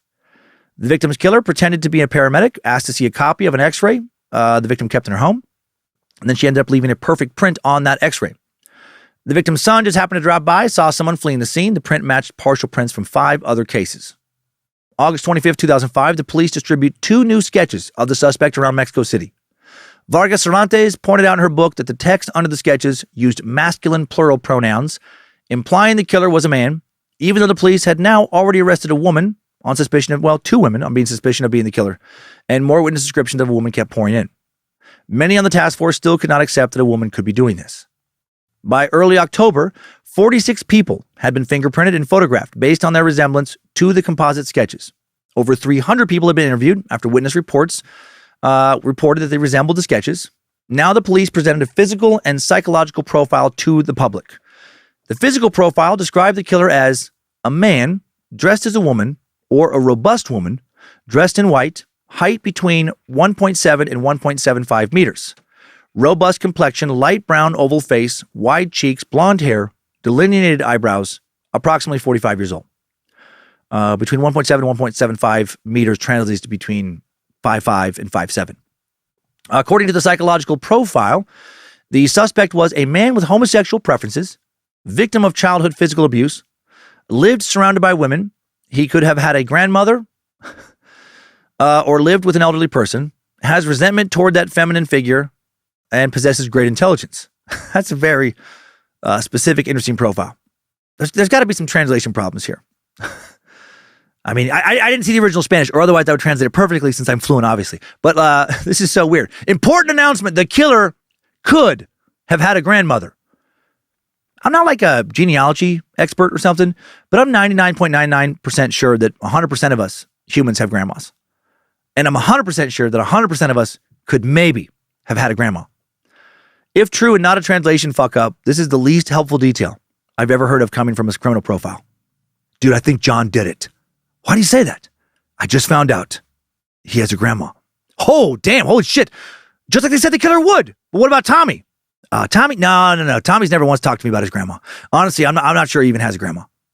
Yeah, but could he have a grandma? Oh my God. Yeah, I guess he could. Bingo! We can't rule him out. Also in October, on the 18th, Juana claims one of her oldest victims, 92-year-old Maria de los Angeles Repper. She's strangled. Found in a room, been strangled with an unspecified article of her own clothing. October 24th, 2005, the Mexico City police arrested anywhere from 38 to 49, depending on the source, male sex workers who identified as women, some of whom were surgically transitioned into changing their gender, as suspects in the El Mataviajitas case. They still don't want to accept that anyone born with a vagina could possibly be killing these women. How could a woman strangle anyone with their fucking weak little woman hands? Everyone who was arrested was photographed and fingerprinted. None of their prints matched the ones on file. None of their photos resembled the composite sketches. All of them were released. The task force was grasping at straws. There's a lot of public backlash over this mass arrest. Prosecutor Bernardo Batiz claimed there was no discriminatory intent in the mass arrest and said the serial killer might not be a travesti, but we are sure he is transgender. For fuck's sake, he knows. He's positive. There's literally zero chance that whoever is killing grandmas was born a female. How many of these people felt like idiots once Juana was arrested for being so arrogant in their incorrect assumptions? Probably not as many as I would like. I've noticed that a lot of people who are so cocksure like this, when they're proven completely incorrect, they just kind of like brush it off. They just kind of act like them being proven wrong just really didn't happen. And just immediately move on to the next thing they are so sure about. When Alma Delia, a transgender sex worker, who was one of the people rounded up and arrested, was interviewed, she recalled, at a certain time, we went to the meeting spot where we work. I found it strange to see patrol cars, but I didn't think it was important. And I arrived at the spot with the ladies, and we were all talking. There are many patrol cars back there. The trucks of the famous riot police officers, we never imagined it was an operation against sex trade work. And they started to come to the spot where we gathered, from the left and the right sides. And they started making arrests. Orquídea, another transgender worker, said, those who resisted or said, tell me why or what's going on. Pardon the language, but we were fucking forced to go. Once inside the vehicle, they used tear gas. Don't look at me, you are so fucked, they said. And they kidnapped us because at that moment, we didn't know the cause of the operation. Alma Delia estimated that between 80 and 120 people were arrested in the raid on October 24, 2005, and most of them booked into jail. Prosecutor Guillermo Zayas later denied this, said that no one was booked. They just wanted some fingerprints that night. I wasn't there, but I don't believe Zayas for a second. He comes across to me as an arrogant douchebag at least, and sure seems to be, as I alluded to earlier, corrupt as fuck. I looked into him a bit. There's a lot of allegations of him doing a lot of shady shit while he was a prosecutor. I don't want to derail this episode by focusing a lot on him since he's actually not a major character in the story. But in 2008, 3 years after this raid, when he supposedly condoned the abuse of a whole bunch of suspects who were only suspects because the task force was dead wrong in their assumptions over who the fuck the killer was, when he was no longer a prosecutor but now a precinct police chief in Mexico City, he was charged for 12 homicides and additional crimes related to another ill-advised raid he was in charge of. In this one, June 20th, 2008, he led a raid on the News Divine nightclub in northeastern Mexico City, had his men block the club's only working exit, which led to a deadly stampede in which 9 patrons and 3 cops conducting the raid were trampled to death. Prosecutor Rodolfo Felix Cardenas, in charge of the initial investigation into him, said in a report that patrons at the club, most of them minors, should have never been rounded up and held for hours without being charged with anything. Many of them were beaten, stripped, even photographed nude, despite there being no evidence of them committing any crimes. Zayas was fired over this incident, held in prison for a while, then released on bail. Then the charges were dismissed or something. Then he would be recharged for the murders in 2016 by another prosecutor, then exonerated in 2022. Rumors of bribery and corruption followed his exoneration. The more I look down side roads with this case, it sure seems like Mexico's judicial system is corrupt as fuck. Like if you have the right friends or enough money, serious charges against you, they can just kind of disappear. Your trial just never happens, or people don't know what went on in your trial. As long as you just, you going free doesn't lead to protests. It leads to a lot of media coverage. It leads to someone more important than you suffering politically or financially for you not getting in trouble. You can just kind of sidestep off into the shadows for a bit, lay low for a while, and then resume your life almost as if nothing ever happened. But if you're poor and unknown, if you don't have friends in high places, if you're not the citizen of a powerful nation like the United States and can't attract a lot of media or foreign government attention, you're just fucked. The Mexican judicial system can just, seemingly do whatever they want to, just throw you away and lock the key. Or lock you up and throw away the key. There we go. You can end up in prison without a trial and just kind of stay there. Regarding the 2005 raid of the sex workers, head prosecutor Bernardo Batiz claimed, "I never ordered a raid or a massive search.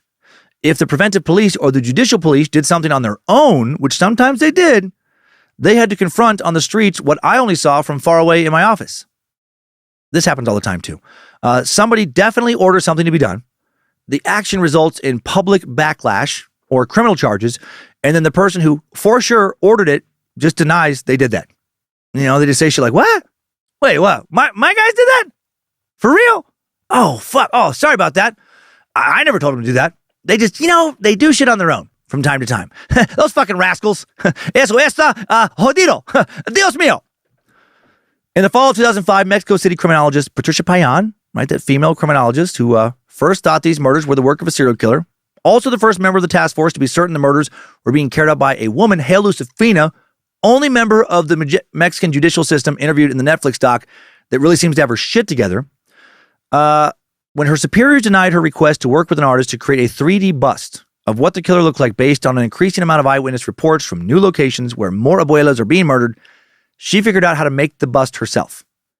She kept it in her fridge while she worked on it at home, kept it there until her daughters finally begged her to hide it somewhere else because it kept scaring the shit out of them. When they'd forget about it, open the fridge to grab a snack, and then about to have a heart attack. I love it. I would want to keep the head after the investigation was over and use it in some kind of fucked up non-holiday version of Elf on the Shelf. But you just never know. You never know where the replica of Juana's head's going to turn up next. Maybe in the shower. Maybe hanging from the ceiling by some fishing line directly above your bed at night. So when you wake up to use the bathroom, you're literally staring face to face with a fucking monstrous killer. Payan made the bust by comparing around 120 composite sketches, creating averages of the facial features. Some newspapers ended up printing some early photos of this bust. More witnesses would then call investigators. Patricia would then interview those witnesses and, based on similarities and descriptions, modify the bust further. Through her interviews, a new alternate physical description of the killer would be developed. 45-year-old female, 5'6", stocky build. Photo of the bust would provide the description of her face. It's currently displayed at the Police Cultural Center in Mexico City, which has a feature on La Mataviejitas. After Juana was arrested, many would remark on how she looked very similar to the bust. You can find photos online of Juana with this bust, and yeah, Patricia Payan fucking nailed it. Payan also created a geographical profile by pinpointing where the murders took place. She saw the killer chose victims near subway stations, figured that was because she wanted to be able to make a quick escape, bounce to another part of the massive city. As mentioned, the task force was called Parks and Gardens because investigators noticed that the murders occurred near parks and gardens and thought that was part of the killer's MO. They thought that the killer targeted elderly people in these parks, these gardens, offered to walk them home or assist them in some way, and killed them once he got inside. Payan, not so sure. She thought the subway stations were more important to the murder locations than the parks. And when the DA's office presented their map to Gabriel Regino, the Undersecretary of Public Safety, a man who literally went by the nickname of Tiger, like his coworkers, just straight up called the Undersecretary of Public Safety Tiger, he agreed with Payan. Regino pointed out that there were several blocks between the victims' homes and the parks. He believed the task force should rule out their park and garden hypothesis because of the distance and because there were no activities in these parks targeted towards elderly people. When he looked at a road atlas, he noticed that the crimes occurred in places connected to main thoroughfares, which again would allow for a quick escape. And before I move forward, something very funny to me about colleagues referring to the Undersecretary of Public Safety as Tiger. It's fucking weird to be cool with nicknames at that level of government. Like imagine getting a meeting with the mayor, and when you address her as Mayor Anderson or whatever, she's like, no, just call me Barracuda. Everyone calls me Barracuda. And then she introduces the members of city council as, that's a Pigeon, Snake, Doll Hands, Big Perm, and Snooky. That is some shit straight out of Idiocracy. This guy, fucking Tiger, also allegedly corrupt as fuck. During the 2018 trial of Joaquin El Chapo Guzman, subject of Timesuck episode 239, Mr. Tunnel himself, the escape artist and former leader of the Sinaloa cartel accountant and star witness for the prosecution, Jesus Ronaldo El Rey Zambada Garcia, stated from the witness stand the cartel bribed Gabriel Tiger Regino while he worked as the Undersecretary for Public Safety with a few $1 million. I buy it. Wannabe, just one of so many shady characters in this story. The Tiger very likely took millions to look the other way. But also, he took millions so that the cartel would not kill him. I do understand how it would be so easy to be corrupt in Mexico. If the cartel offered me the choice of taking a few $1 million, looking the other way, or not having a few $1 million and probably ending up dead, for sure a good chance I'm going to look the other way. Real good chance. Let's move along to 2006 now. In early January of 2006, 100 Mexican task force agents took a 30-hour course led by 3 French police officers. That's serial killer consulting I referenced earlier. The task force had been studying serial killers in other countries. They thought their serial killer was similar to Thierry Palat, who was known as the Monster of Montmartre. In 1987, he was arrested and convicted of killing over 20 elderly women in France. Thierry was 24 years old when he was arrested. He was called a transvestite by the French press because he wore women's clothing when committing the murders. By the end of 2005, after a few false arrests and over 2 years of investigative work, the police felt like they were on the verge of finally arresting the real Mataviejitas, as the body count now rose to almost 50 victims. 17 of those victims had been murdered in 2005 alone. Another 92-year-old beaten, strangled with her scarf. An 85-year-old beaten, strangled with her pantyhose. A 91-year-old strangled with one of her own bandanas and then set on fucking fire after she died. An 80-year-old beaten, strangled with a belt from her robe. A 78-year-old beaten, strangled with some wire, and on and on. The police were on the verge of arresting Juana by the end of 2005, but her arrest would have almost nothing to do with task force investigative efforts and everything to do with a lucky break. January 26, 2006, Juana Barraza is arrested while fleeing the scene of her last murder. The victim, Ana Maria de los Reyes Alfaro, was 84 years old. Ana Maria lived on Yasel Street in Mexico City. She had a tenant named Joel Lopez. According to Joel, January 25th was a normal day. He woke up to get ready for work, saw Ana Maria that morning. He worked late that day, took the subway home. After exiting the subway, he turned the corner to turn onto Yasel Street. When he got home, he saw the windows, front door open, which was concerning. He whistled to get Anna's attention, but didn't receive a response. He decided to peek into her room to check on her, saw that all her drawers were open and clothes scattered everywhere. Turned to the left, sees Anna lying dead on the living room floor. She'd been strangled with her own stethoscope. And he was relieved. I know it's fucked up, but he was relieved. Ana Maria was nice, but as much as it pained him to say it, he had grown to despise her. She was always complaining. She was constantly telling him how cold she felt, and she wanted to crank the heat, even when it was literally 100 degrees outside. He had a hard time sleeping at night because the house was so goddamn hot. He was always tired and cranky. She was also constantly offering him hard candy, mostly Werther's Originals, about 50 times a day. He fucking hated Werther's Originals. But if he didn't take her candy, she'd watch him, by the way, to make sure he would eat it. She would sulk. She would pout. She would cry. It was ridiculous. Muy ridículo. He put on over 20 pounds since moving in, had at least 3 new cavities, and was now pre-diabetic. Por el amor el Dios. Plus, all Anna ever wanted to watch was Wheel of Fortune. Pat Sajak had started to show up in his dreams. Strangely, Pat always, and I mean always, showed up as an evil killer. An evil, Satan-worshipping, kid-diddling, horse-fucking killer. Very strange. Joder, Pat Sajak. He felt like he was going insane, but now it was over. Now Ana Maria was gone. He had the house to himself. No more Wheel of Fortune. No more Werther's Originals. He could finally turn on the AC. Sorry, lo siento. No, he was shocked and saddened to find Anna's dead body. A moment after spotting her corpse, he heard a noise, saw a middle-aged woman he was not familiar with in the house and his killer. The two locked eyes for a moment, neither speaking. The woman then turned, exited to the living room. She did not run, didn't seem panicked, just calmly walked out of the house. He ran after her, and now she started to sprint as he started to shout, "Stop that woman!" Some officers who were driving through the neighborhood had just happened to turn onto Yasso Street where they saw him yelling for help. They then spotted the woman running and sped up to catch her.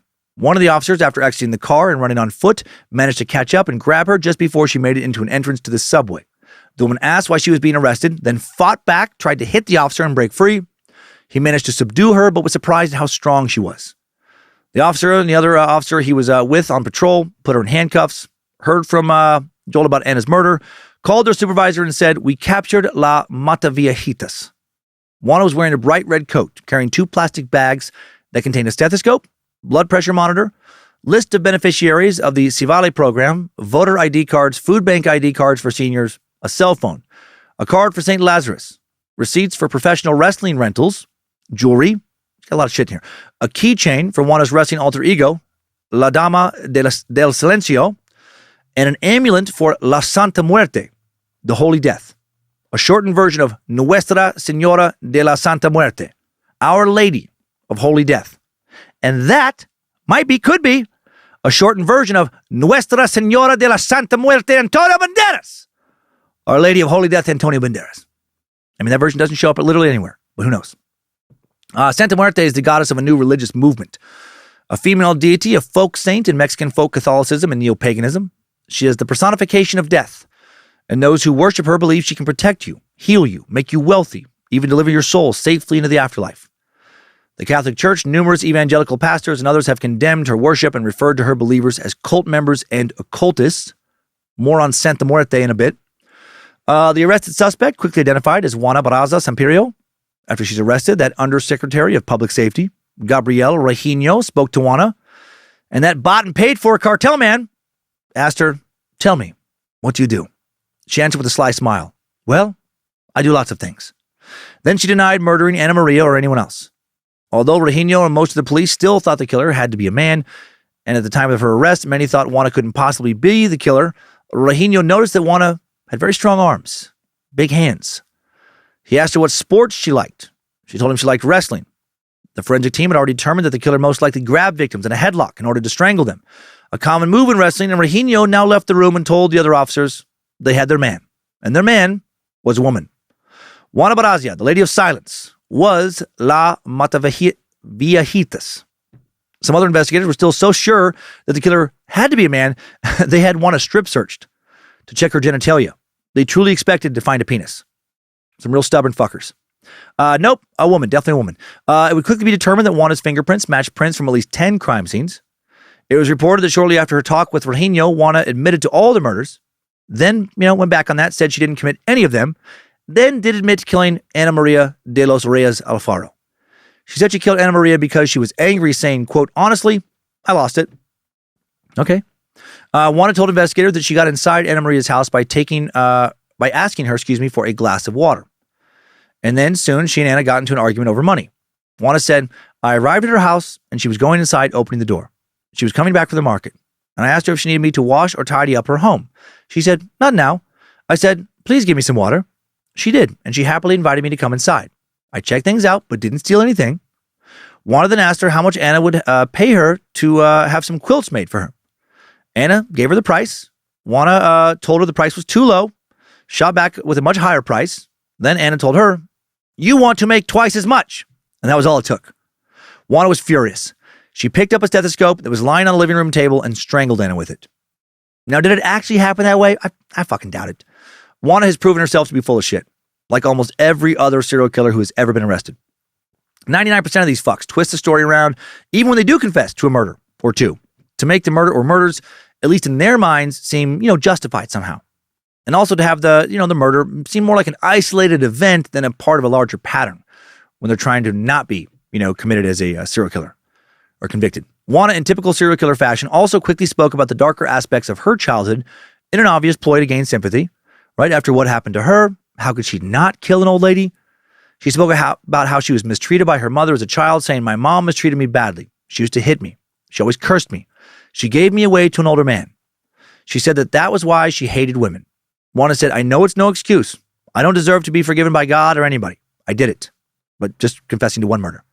Then in a statement to the press after her arrest, she tried to downplay Anna's murder. She said, I only killed one little old lady, not the others. It isn't right to pin the others on me. I know it's a crime. I did it and I will pay for it.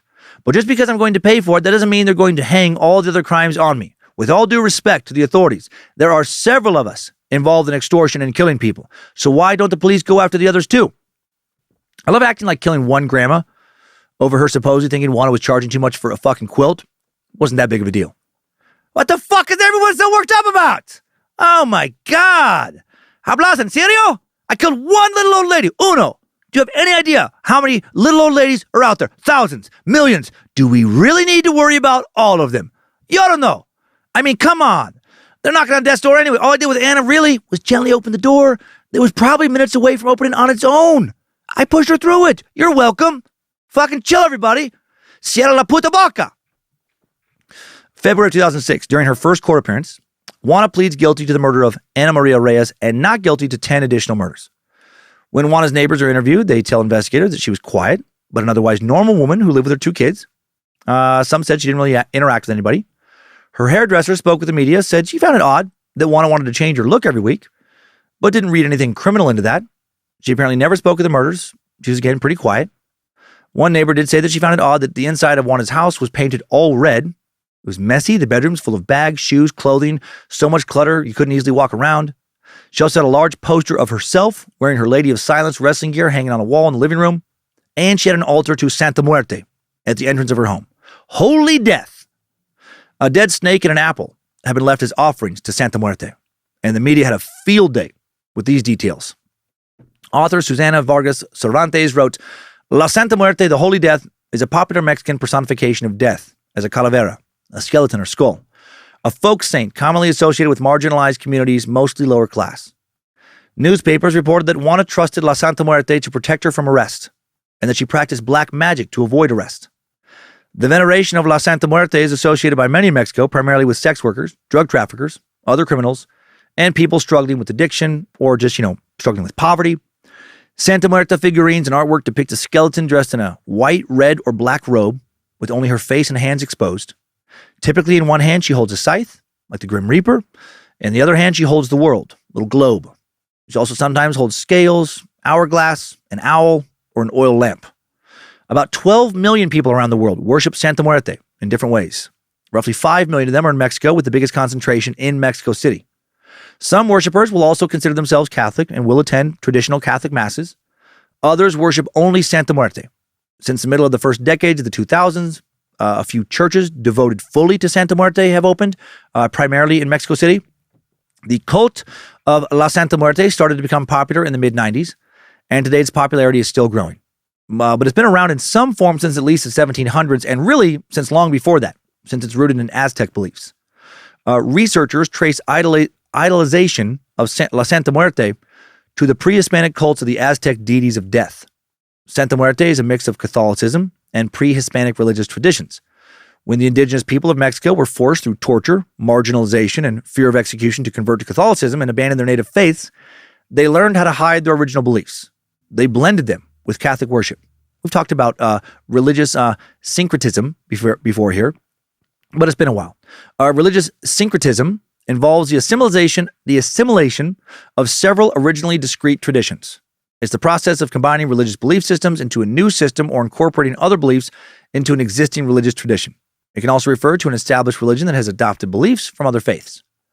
Regarding worship of Santa Muerte, also sometimes called Lady of Shadows or Lady of the Dead, and maybe sometimes Nuestra Señora de la Santa Muerte Antonio Banderas, there are all kinds of rituals that come from both Catholicism and Aztec beliefs, such as rosaries, offerings of an apple and serpent. People also offer flowers, food, tobacco, marijuana. During a mass dedicated to La Santa Muerte, devotees might blow cigarette smoke towards the figure. Worship practices, not really formalized. There are altars for La Santa Muerte on various street corners around low-income neighborhoods in Mexico City. And many people have their own private figures in their home, just like Juana did. And to describe it more fully would require really a full episode, or at least its own short suck. Too much to get into here. For the purpose of today's story, just know that many Mexican Catholics at the time of Juana's arrest, and when she was arrested, over 80% of Mexicans did identify as Catholic, found the worship of Santa Muerte to basically be synonymous with devil worship. And that made Juana evil. Malvada, right? Malvada, and her being evil was enough to explain why she did what she did. The main objective after Juana's arrest was to understand thought processes and, why she killed elderly women. And for many, Santa Muerte explained her motivation plenty. She was evil, case closed. She craved power, fame, fortune. The devil tricked her into thinking all of that could be hers if she just kept dedicating human sacrifices to Santa Muerte. And she was also a masked wrestler, a luchadora, a ruda, a bad girl.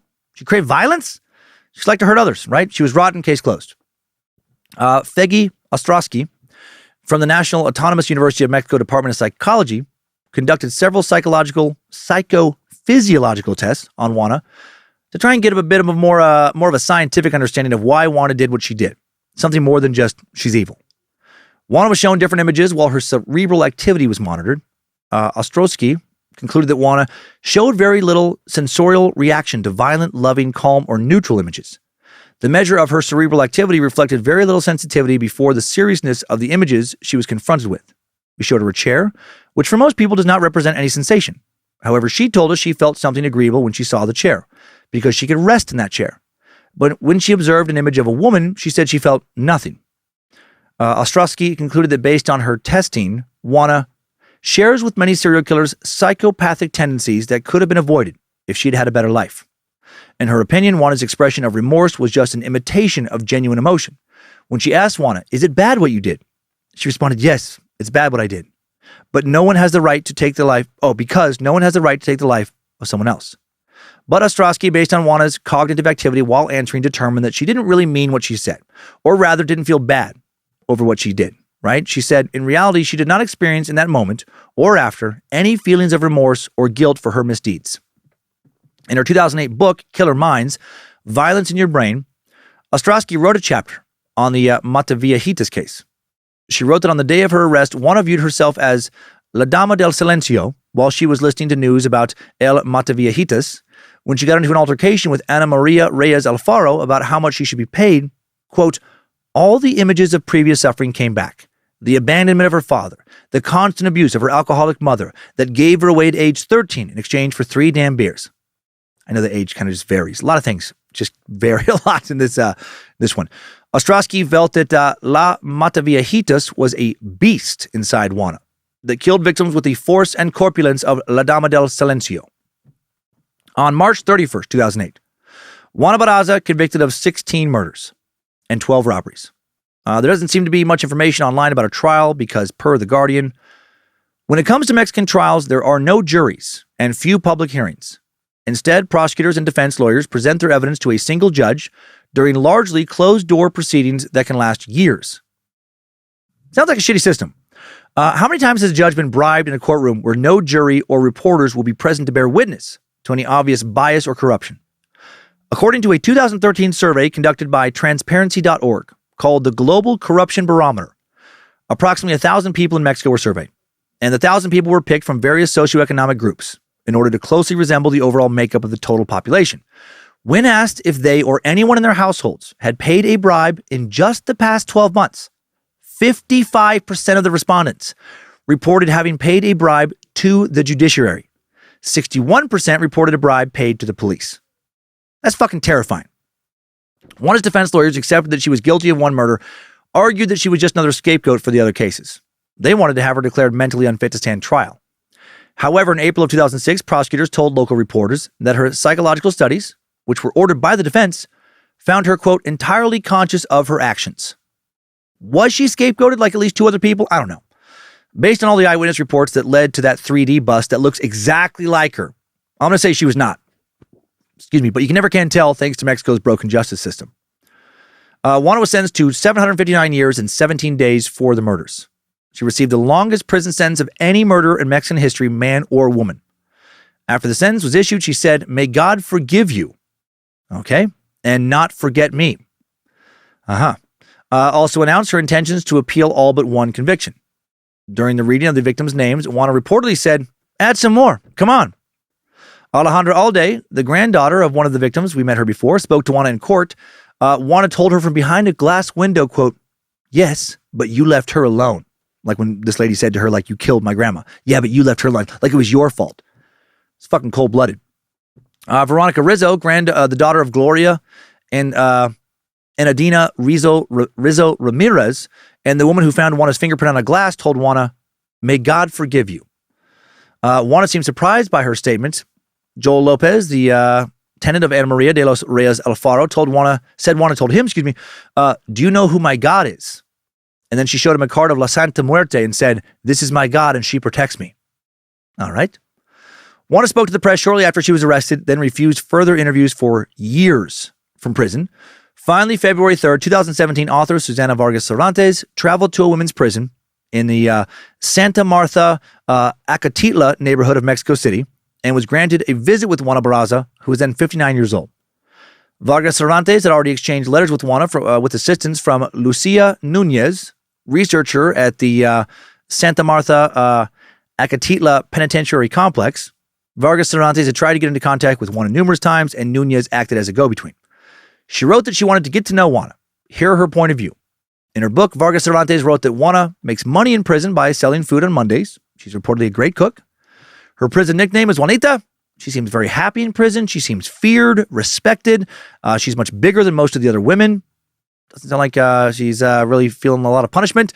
One of Juana's scheduled prison activities, if you can believe this shit, is walking elderly women through the prison courtyard for exercise. She has been, quote, coordinator of the walking activity since 2010 and supervises about 15 elderly women. Why the fuck would she ever be allowed to do that? Like, what is even happening in Mexico when it comes to just about every aspect of their judicial system? In her interview with Vargas Cervantes, Juana complained that the old women didn't always obey her and often preferred to sit instead of walking, and that really pissed her off. I bet she wanted to literally strangle them to death. Vargas Cervantes wrote about seeing Juana in person, saying, "I was immediately struck by her height, especially in comparison to most Mexican women. I had to lift my face to see hers, and my head reached only her chest. I was struck as well by how healthy her skin looked, how bright and luminous it was. Her hair, dyed copper blonde, was still very short, as it had been in the newspaper photographs that appeared the day she was captured. She was wearing electric blue eyeshadow, blue mascara, red lipstick. As we bumped into each other, she smiled. Juana spoke in a soft voice, and she smiled even with her eyes." At the time of this interview, Juana said her daughter was 27 years old, had completed her undergrad degree in graphic design. Vargas Cervantes learned from others that Juana's 2 remaining sons, grandchildren, and great-grandchildren would visit her, but she never saw her daughter. Juana spoke a lot about her kids, told Vargas Cervantes she was a good mother and had wonderful children. She said, "I can be whatever they want, but not a bad mother. I've raised very good children." The author noticed that Juana could not walk very well because of a spinal injury she supposedly suffered during a wrestling match at the age of 35. Juana said she couldn't afford surgery to fix her back at the time of the interview. When asked why she agreed to an interview, Juana said that in the past she was scared. Quote, "What else could I lose? They destroyed my life. They destroyed my wrestling career. I had nothing else to lose. I had been in prison for committing one crime, but I was afraid for my kids because when you are threatened with the lives of your children, then you do not want to talk." Did they threaten the lives of her kids? I don't know. I know if established that Mexico's law enforcement is pretty corrupt, but also the task force did not want to arrest a woman. Arresting Juana made a lot of them look like, idiots. If they really wanted to pin the blame on somebody, they could have picked a much better suspect. And the little old lady killing stopped following her arrest, according to numerous media reports. Also, what wrestling career? Get the fuck out of here. She's still holding on to that bullshit. Backing up a bit now to July of 2015, that month at the age of 56, Juana married 74-year-old fellow inmate Miguel Angel, who was also convicted of murder and serving time at the same prison complex. So that's fucking cool. Yeah, why not? Let 2 convicted murderers marry each other. A lot of good stuff happening in this prison. The pair had been dating through love letters for about a year. They were married with 48 other couples in a collective prison ceremony. Afterwards, the prison provided music, food, cake for the reception. The marriages were part of a government program called Lazos en Reclusión, or Bonds in Confinement. This was supposed to help inmates form better personal relationships with each other. Happier prisoners means less violent prisoners, I guess. I think that's the reasoning for that nonsense.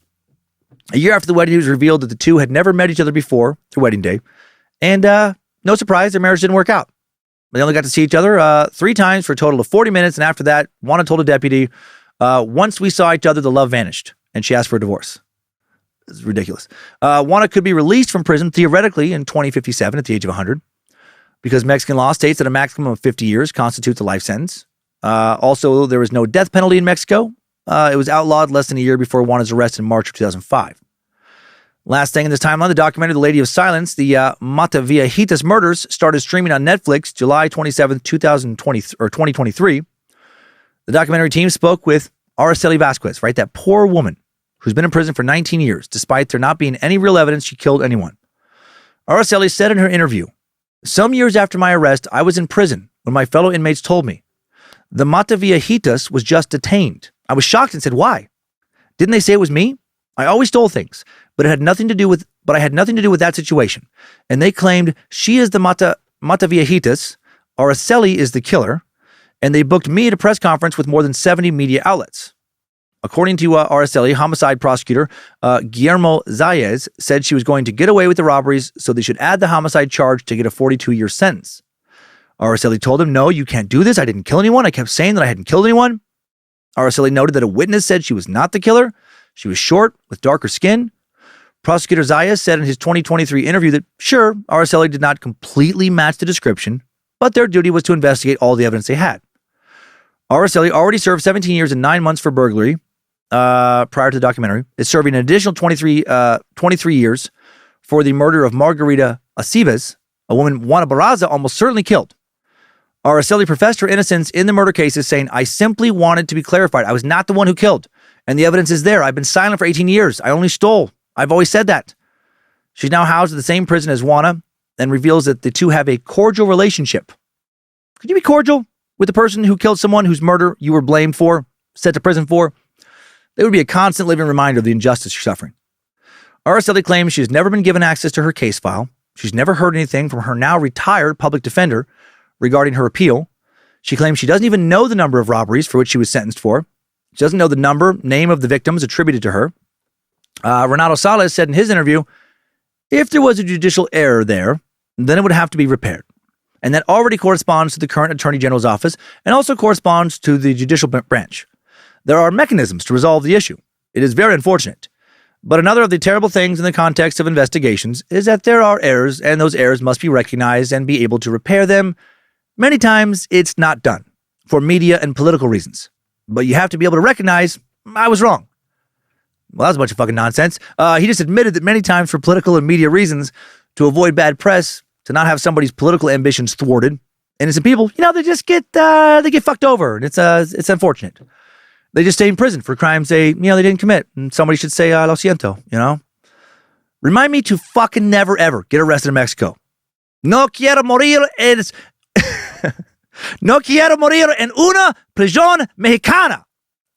I don't know why I stumbled over that since I'm fluent. It's very possible that Araceli Vasquez will be the second person to die in prison for being falsely charged with one of Juana Barraza's murders. Now let's get out of here. Vamos! Good job, soldier. You made it back.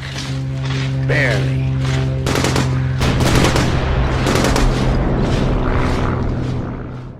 Before we wrap up with the takeaways, quick, really important thing to think about. How many people in Mexico back in 2006, people who were just about to kill their grandma, were pretty bummed when Juana was caught and the killing stopped? I mean, they had the perfect opportunity to strangle Nana and blame it on somebody else before she could possibly change her will and cut him out, Investigators took that opportunity away from them. I wonder if there actually was somebody who thought that. Oh, fuck! Just some guy in his apartment screaming when he reads that morning's paper, then starts unpacking a backpack that has a nurse's uniform, women's wig, pair of nylon stockings in it, he'd been using to practice strangling a dummy with. Guess I won't be inheriting a new house this year after all. What a crazy story. Juana was probably the least interesting part of the story to me. I was more fascinated by the insane amount of corruption in the Mexican judicial system. And just how massive Mexico City is. Almost 2,000 different neighborhoods. Enorme. Also fascinating to me how fixated investigators were on thinking the killer had to be a dude. Even when witness after witness described seeing a woman. Nope. Just a dude dressed up like a woman. Maybe a transgender woman. Maybe. Even when the first two people arrested for possibly being the killer, were women, a lot of law enforcement still thought the real killer was a dude. Even when Juana was arrested, she was strip searched in part because some officers were convinced there was going to be a dick in between her legs. Also, Santa Muerte did not realize so many people were worshiping the Bony Lady, which is another one of her real nicknames. A death saint. I guess a lot of her followers say her appeal lies in her non-judgmental nature, her supposed ability to grant wishes in return for pledges or offerings. There's got to be some crazy cults based in her worship, right? Hopefully we can find some, and I can tell a story or two about them someday. Wannabe, she did have a terrible childhood, right? She had a terrible mother, terrible father, but then she became more terrible than the two of them combined when she started killing one elderly woman after another because she just never came to terms with her anger over what her mother did to her. She was very interesting to me in one way. The mime work, right? How it all came crashing down. No, she was interesting in the sense that she killed in a way that has been historically almost exclusively reserved for men. She strangled female victims, one after another. I cannot think of another female killer who worked alone, not pressured by a man, right, to go along with murders, who killed other women in this way. There have been a fair amount of female serial killers who have poisoned victims, but not strangled them, right? Not so violent like this. Oh, hoingy boingy, hoofta oofta. Belle Gunnis, subject of Timesuck episode 150, she was brutal in her killing, but she killed men, not women. Wanna may not have been a brutal bad girl wrestler in the ring, but she sure as hell did a lot of villainous shit wrestling in real life. Wanna actually demonstrated for reporters and investigators on camera how she strangled the one woman she did admit to killing. She seemed very proud of herself for her technique, especially how she was able to kill the woman without ever touching her with her hands. She said she placed her forearms on her upper back to push her down while she pulled the ligature. She used tighter and tighter and tighter, this wrestling move, right? She smiled when showing off this move. The Lady of Silence, not Mexico's first serial killing monster, but definitely one of Mexico's monsters. Que fuerte, por Dios, Antonio Banderas. Es hora de las comidas para llevar de hoy. Timesuck Top 5 Takeaways. Numero uno. From 1998 to 2005, 48 or 49 elderly women were killed in Mexico City in the same manner. The victims were strangled with items from their own homes, and in many cases, they were robbed. It wasn't until 2003 that the police officially announced there was a serial killer, something the public had long speculated. The unknown killer was named El Mataviejitas, the little old lady killer. The police launched the first serial killer task force in Mexico City in an effort to catch the perpetrator, who they assumed was a male. Numero dos. Juana Barraza suffered from an abusive childhood. At age 12 or 13, her mother gave her to an older man who would sexually abuse her for years in exchange for 3 beers. That led to her developing hatred and resentment for her mother, which she projected onto other maternal figures, who she then murdered over and over. Numero tres. Before she was a killer, Juana Barraza maybe was, here and there a little bit, kind of a professional lucha libre wrestler. She called herself La Dama del Silencio, and she classified herself as ruda, type of wrestler who doesn't use many technical skills during matches, a bad girl. Even if she didn't wrestle professionally, she did have a wrestler's physique. She was tall and muscular and able to easily overpower her elderly victims. Numero cuatro. When Mexico's first task force formed to catch a serial killer received witness descriptions of the suspect as a woman, they had a real hard time wrapping their heads around the possibility that a woman could commit such brutal acts of violence. Rather than accept a woman was probably killing these abuelas, they told the public that the killer was a man dressed in a woman's clothing, or a travesti, an individual who hated women because of abuse earlier in life. Número cinco, nuevo información. Interestingly, another serial killer was arrested the same day as Juana in Mexico, January 25th, 2006. A man named Raúl Ociel Marroquín Reyes was arrested for the murder and dismemberment of gay men in Mexico City. He was known as El Sádico, the sadist, after his arrest. Sadico, I think, sorry. Of course it's Sadico. I know those words.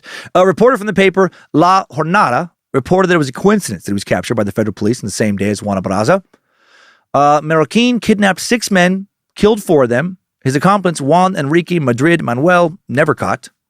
Marroquín met victims in cafes and bars in the Zona Rosa, a so-called gay enclave of Mexico City, and then would take them to a hotel or his apartment. He would torture the men for 5 to 7 days. He's been compared to the butcher of Kansas City, right? Robert Padilla. Before strangling them, dismembering them, putting their bodies in suitcases that he then hid around the city. He would also reach out to the families of these men for reward money in exchange for returning their sons to them alive. Whether or not he got the money, he killed them. The police were not searching for a serial killer in these murders at the time the bodies were found. Marroquín confessed to the murders after he was arrested and was then labeled a serial killer. Marroquín said that said that what he did was good because the victims were, quote, bad for society and perverted children. When he asked if he felt bad for their families, he said, I've never thought about them. True sociopath. He was sentenced to 280 years in prison, currently incarcerated in the exact same prison complex as Juana Barraza. Mexico definitely has serial killers. Timesuck Top 5 Takeaways. The Lady of Silence, Mexico's first hunt for a serial killer, has been sucked. Espero que les haya gustado. Muchas gracias to the Bad Magic Productions team for their help in making Timesuck. Muchas gracias once again to Queen of Bad Magic, Lindsay Cummins. Muchas gracias to the Art Warlock, Logan Keith, for recording today's episode. Muchas gracias to the Space Lizards on Patreon for continuing to support the show and get early release ad-free episodes. Muchas gracias to the All-Seeing Eyes, moderating the Cult of the Curious private Facebook page, the Mod Squad, making sure the Timesuck Discord channel stays fun.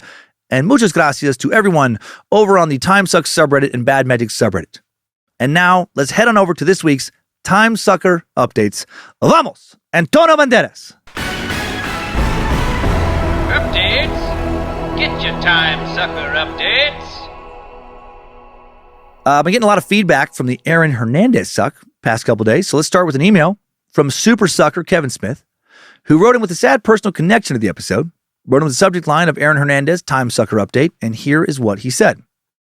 Hello, Suckmaster Dan. My name is Kevin, longtime listener, part-time assistant to Daddy Cummins Murder Squad, first-time emailer. As the subject line states, this pertains to Aaron Hernandez. Growing up as a massive Boston sports fan, especially the Patriots and Bruins, I remember the story unfolding before our eyes in real time. His arrest, the trial, and his suicide. Little did I know that I'd have it happen to me personally. On October 3rd, 2022, my brother, who played football from the age of 6 to 18, committed suicide. He was 32 and had CTE.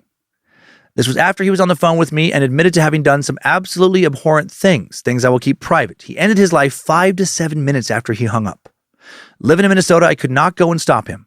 It's a hole I'll never be able to fill, especially having to live with the acts he committed.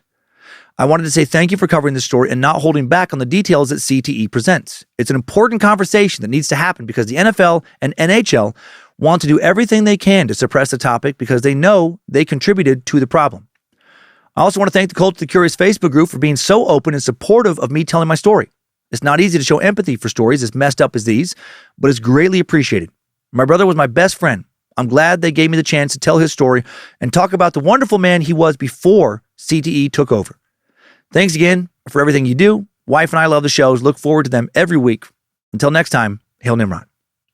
Kevin, first off, so sorry for your huge loss. And yeah, thank you for sharing that here. Thanks for sharing the story of someone who stopped playing at the age of 18. No college football, no pro football, but CTE all the same. What a terrible, terrible thing to literally lose your mind. To look like you used to look, but no longer be the same person, no longer have the same level of control over your actions, to have your personality permanently altered in terrible ways, to end up doing terrible things that you very likely would have never done had you not had your thinking muscle so horribly mangled. And no one can see how mangled it is, right? Not even you know what's happened inside to you. Yikes. Glad you enjoyed the show. Yeah, and sorry again. And I didn't really realize actually the NHL was a major problem there. I'm just not a big, haven't really followed hockey that much. Now Connecticut sucker. John Roberts has some inside info. He wrote in with a subject line of Aaron Hernandez update, and here's what he said. Hey Dan, feel free to use my name if this makes it on the show. I'm calling about the Aaron Hernandez suck. I'm from Connecticut, and I work with a guy who grew up in Bristol that played football in high school with Hernandez. His father also grew up in Bristol, and he knew Aaron's dad, Dennis, his mom, Pat Sajak, Terry, from back in the day. They both corroborated most of what you talked about, but felt like the domestic abuse in the Hernandez household was overly exaggerated. But who knows for sure? Maybe they were just really good at hiding it. One discrepancy is that my buddy doesn't think Aaron was involved in any homosexual activities in high school. He said the guy who claimed to have a relationship with him was kind of a weird dude who seemed like he was trying to insert himself into the story. Doesn't really matter one way or another, but I thought I would add that. The crazy part, though, isn't just that he played football with Aaron Hernandez, but also with 2 other convicted murderers all at the same time. Yeah, these guys were all on the same team. We had other people write in about this. One guy was named Alex Ring, who shot his wife, then himself in a murder-suicide in 2014. Other was named Nicholas Brucher, who in 2022 shot 2 Bristol police officers in an insane shootout. He placed a fake 911 call, then heavily armed and dressed in camouflage, hid in his yard, ambushed the 2 officers. Then he continued to repeatedly shoot them point blank even after they were dead. It was super tragic and it was a huge deal around here. It may have even made national news. Maybe someone should look into the quality of the helmets they were using at Bristol High in the mid-2000s. Also, randomly, one of my longtime friends is named Jeff Cummins, although I'm fairly sure he's never been married to Pat Sajak. He plays guitar for a badass band named Sworn Enemy, so shout out to them. Anyway, Dan, keep up the great work. Small side note, I recently got sober from decades of pretty bad alcohol abuse. And I want to let you know that all your inspirational messages are a huge part of me finally getting my shit together and quitting for good. Fuck yeah. That's awesome. So I just want to remind you that you really are helping random people out here in the Suckverse. Thanks, Dan. I'll always keep on sucking. John. P.S. How have you not been contacted by Pat Sajak's lawyer yet? John, being contacted by Pat Sajak's lawyer would be a life highlight. If it happens, I will definitely share it on the show. And if my lawyer says I can keep talking about Pat Sajak, I for sure will. That's fucking crazy. The two other players from Bristol who played on the same team were that kind of crazy. Yeah, they should check and see what kind of helmets they were using. Holy shit. Also, I don't know if those two officers being killed that way did make national news, and how sad is that? It is sad, I find it so sad that when officers receive like brutal deaths like that, their names often don't make it into the news, but when a bad officer does something equivalent, that gets fucking blown up all over the place. It's definitely not fair. Yeah, we are not doing wonders here at Timesuck for sending tourists to Bristol right now or helping convince anyone to move there. I'm sure it's a better place. I hope it's a better place than it seems in some of these messages. Yeah, thanks for sharing that. That is fucking crazy. And congrats again, man, on getting sober. And I'm glad I could be a little part of that journey. Now for another angle on this. I love this message. A football-loving sucker, Jorge Saldana, writes in with the subject line of football coach. And here's what he said. Suck it easy, Master Sucker. Sorry for the long email, JK. First off, I'm a loyal bad magician. I love Timesuck and Scared to Death. Thank you for continuing to ensure quality content that keeps us curious and scared. I typically agree with your point of view, but this was the first suck that I did not see eye to eye with your point of view on the game of football. I'm a head football coach at a high school in a small farm town in California where the majority of the population is Hispanic. Yes, football is meant to be played violent, and it is a dangerous sport. So is wrestling, basketball, grappling, etc. You get my flow. I believe football builds young men in life. This sport teaches so many life lessons like love, failure, work ethic, toughness, discipline, etc. Yes, bad things happen in sports, and the volume of hits to the head are what led to CTE, as you stated. It is our job as coaches to be innovative with the game. We have to acknowledge that if we coach the sport how it was played years ago, we will be setting up our boys to fail and plenty of opportunities to gain hits to the head. I agree that the NFL is all about the moolah, and that adding a game was a complete slap to the face of keeping men safe that play the sport at a professional level. Colleges do a good job with this in keeping the players fresh and limit their contact by the way they practice. I can't speak for the NFL or college ball, but I do my best to limit the contact from my young men. Example, Mondays through Thursdays, we never practice in full gear. 2 days of the week, we are in shells, helmet, shoulder pads. We use the Guardian caps around our helmets all week except game day. We never tackle each other to the ground or run drills that directly lead to concussions, Oklahoma drill. We use tackle wheels / bags to work on our tackling. We teach and coach the hawk tackle. I can continue, LOL, but I think you're seeing where I'm coming from. The game of football has changed my life and the life of many. It is our duty as coaches to keep our men safe and continue to instill qualities that will help them through life. Love all your work. P.S. Did you come across the former NFL player's comment to when he laid a big hit on Hernandez? LOL. Ryan Mountain said Aaron told him, "I'll kill you," after they got into a little scuffle. Keep on sucking, Jorge. Jorge, I love this message so much. Good on you for, I did not hear that about that guy telling him I was going to kill you. Good on you for working to make this game as safe as possible. I bet I would have loved to play for you, when I was in high school. Someone who clearly really cares about his players. And thank you for showing the other side of this argument. Yes, there are risks with playing football, but there's risk in so much of life. And there are also so many positives when it comes to playing organized sports. My daughter Monroe has been playing softball, basketball for years now. She plays team sports pretty much year round and, throws in a little cross country and track in the past. She's 16, getting more serious about basketball. And it's been very cool to see her realize the value of hard work as she starts to become a much better player thanks to sticking with it for years, thanks to really practicing, listening to her coaches. I just watched her play a game last night as I record this, Lindsay and I did, and she fucking killed it. And she was shit a couple of years ago, but she killed it so much better than she was. She's boxing people out on rebounds. She's got post moves. She's aggressive on defense. She's got good form on her foul shots. She's starting to get a jump shot. When she makes a good play, her teammates dap her up. I love to see this big grin pop up on her face. She's talking more on the court, learning to communicate with her teammates, learning to kind of take charge in moments. She's gotten her ass chewed for doing shit like snowboarding the morning of game days and wearing herself out and letting her teammates down. And now she's not doing that.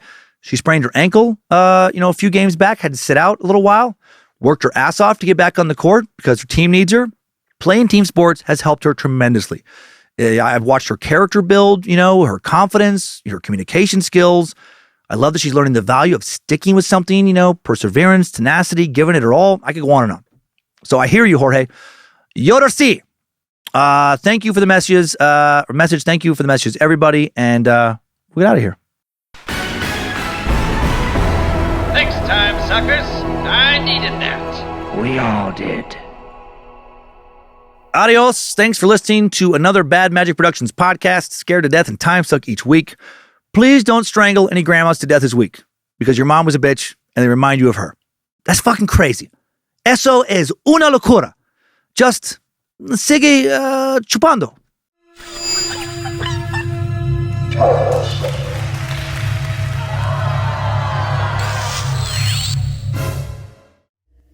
Bad Magic Productions. Domingo, domingo, domingo. En la arena de la Ciudad de Mexico, the Lady of Silence takes on your sweet, sweet Nana. Who makes it out alive? The Lady of Silence is bringing headlocks, chokeholds, and a truly murderous, psychopathic rage. Your Nana's bringing hard candies, soft hugs, and the best chocolate chip cookies in the game. Te venderemos el asiento completo, pero solo necesitarás el borde. Pero solo necesitarás el borde. Es what I meant. Adios.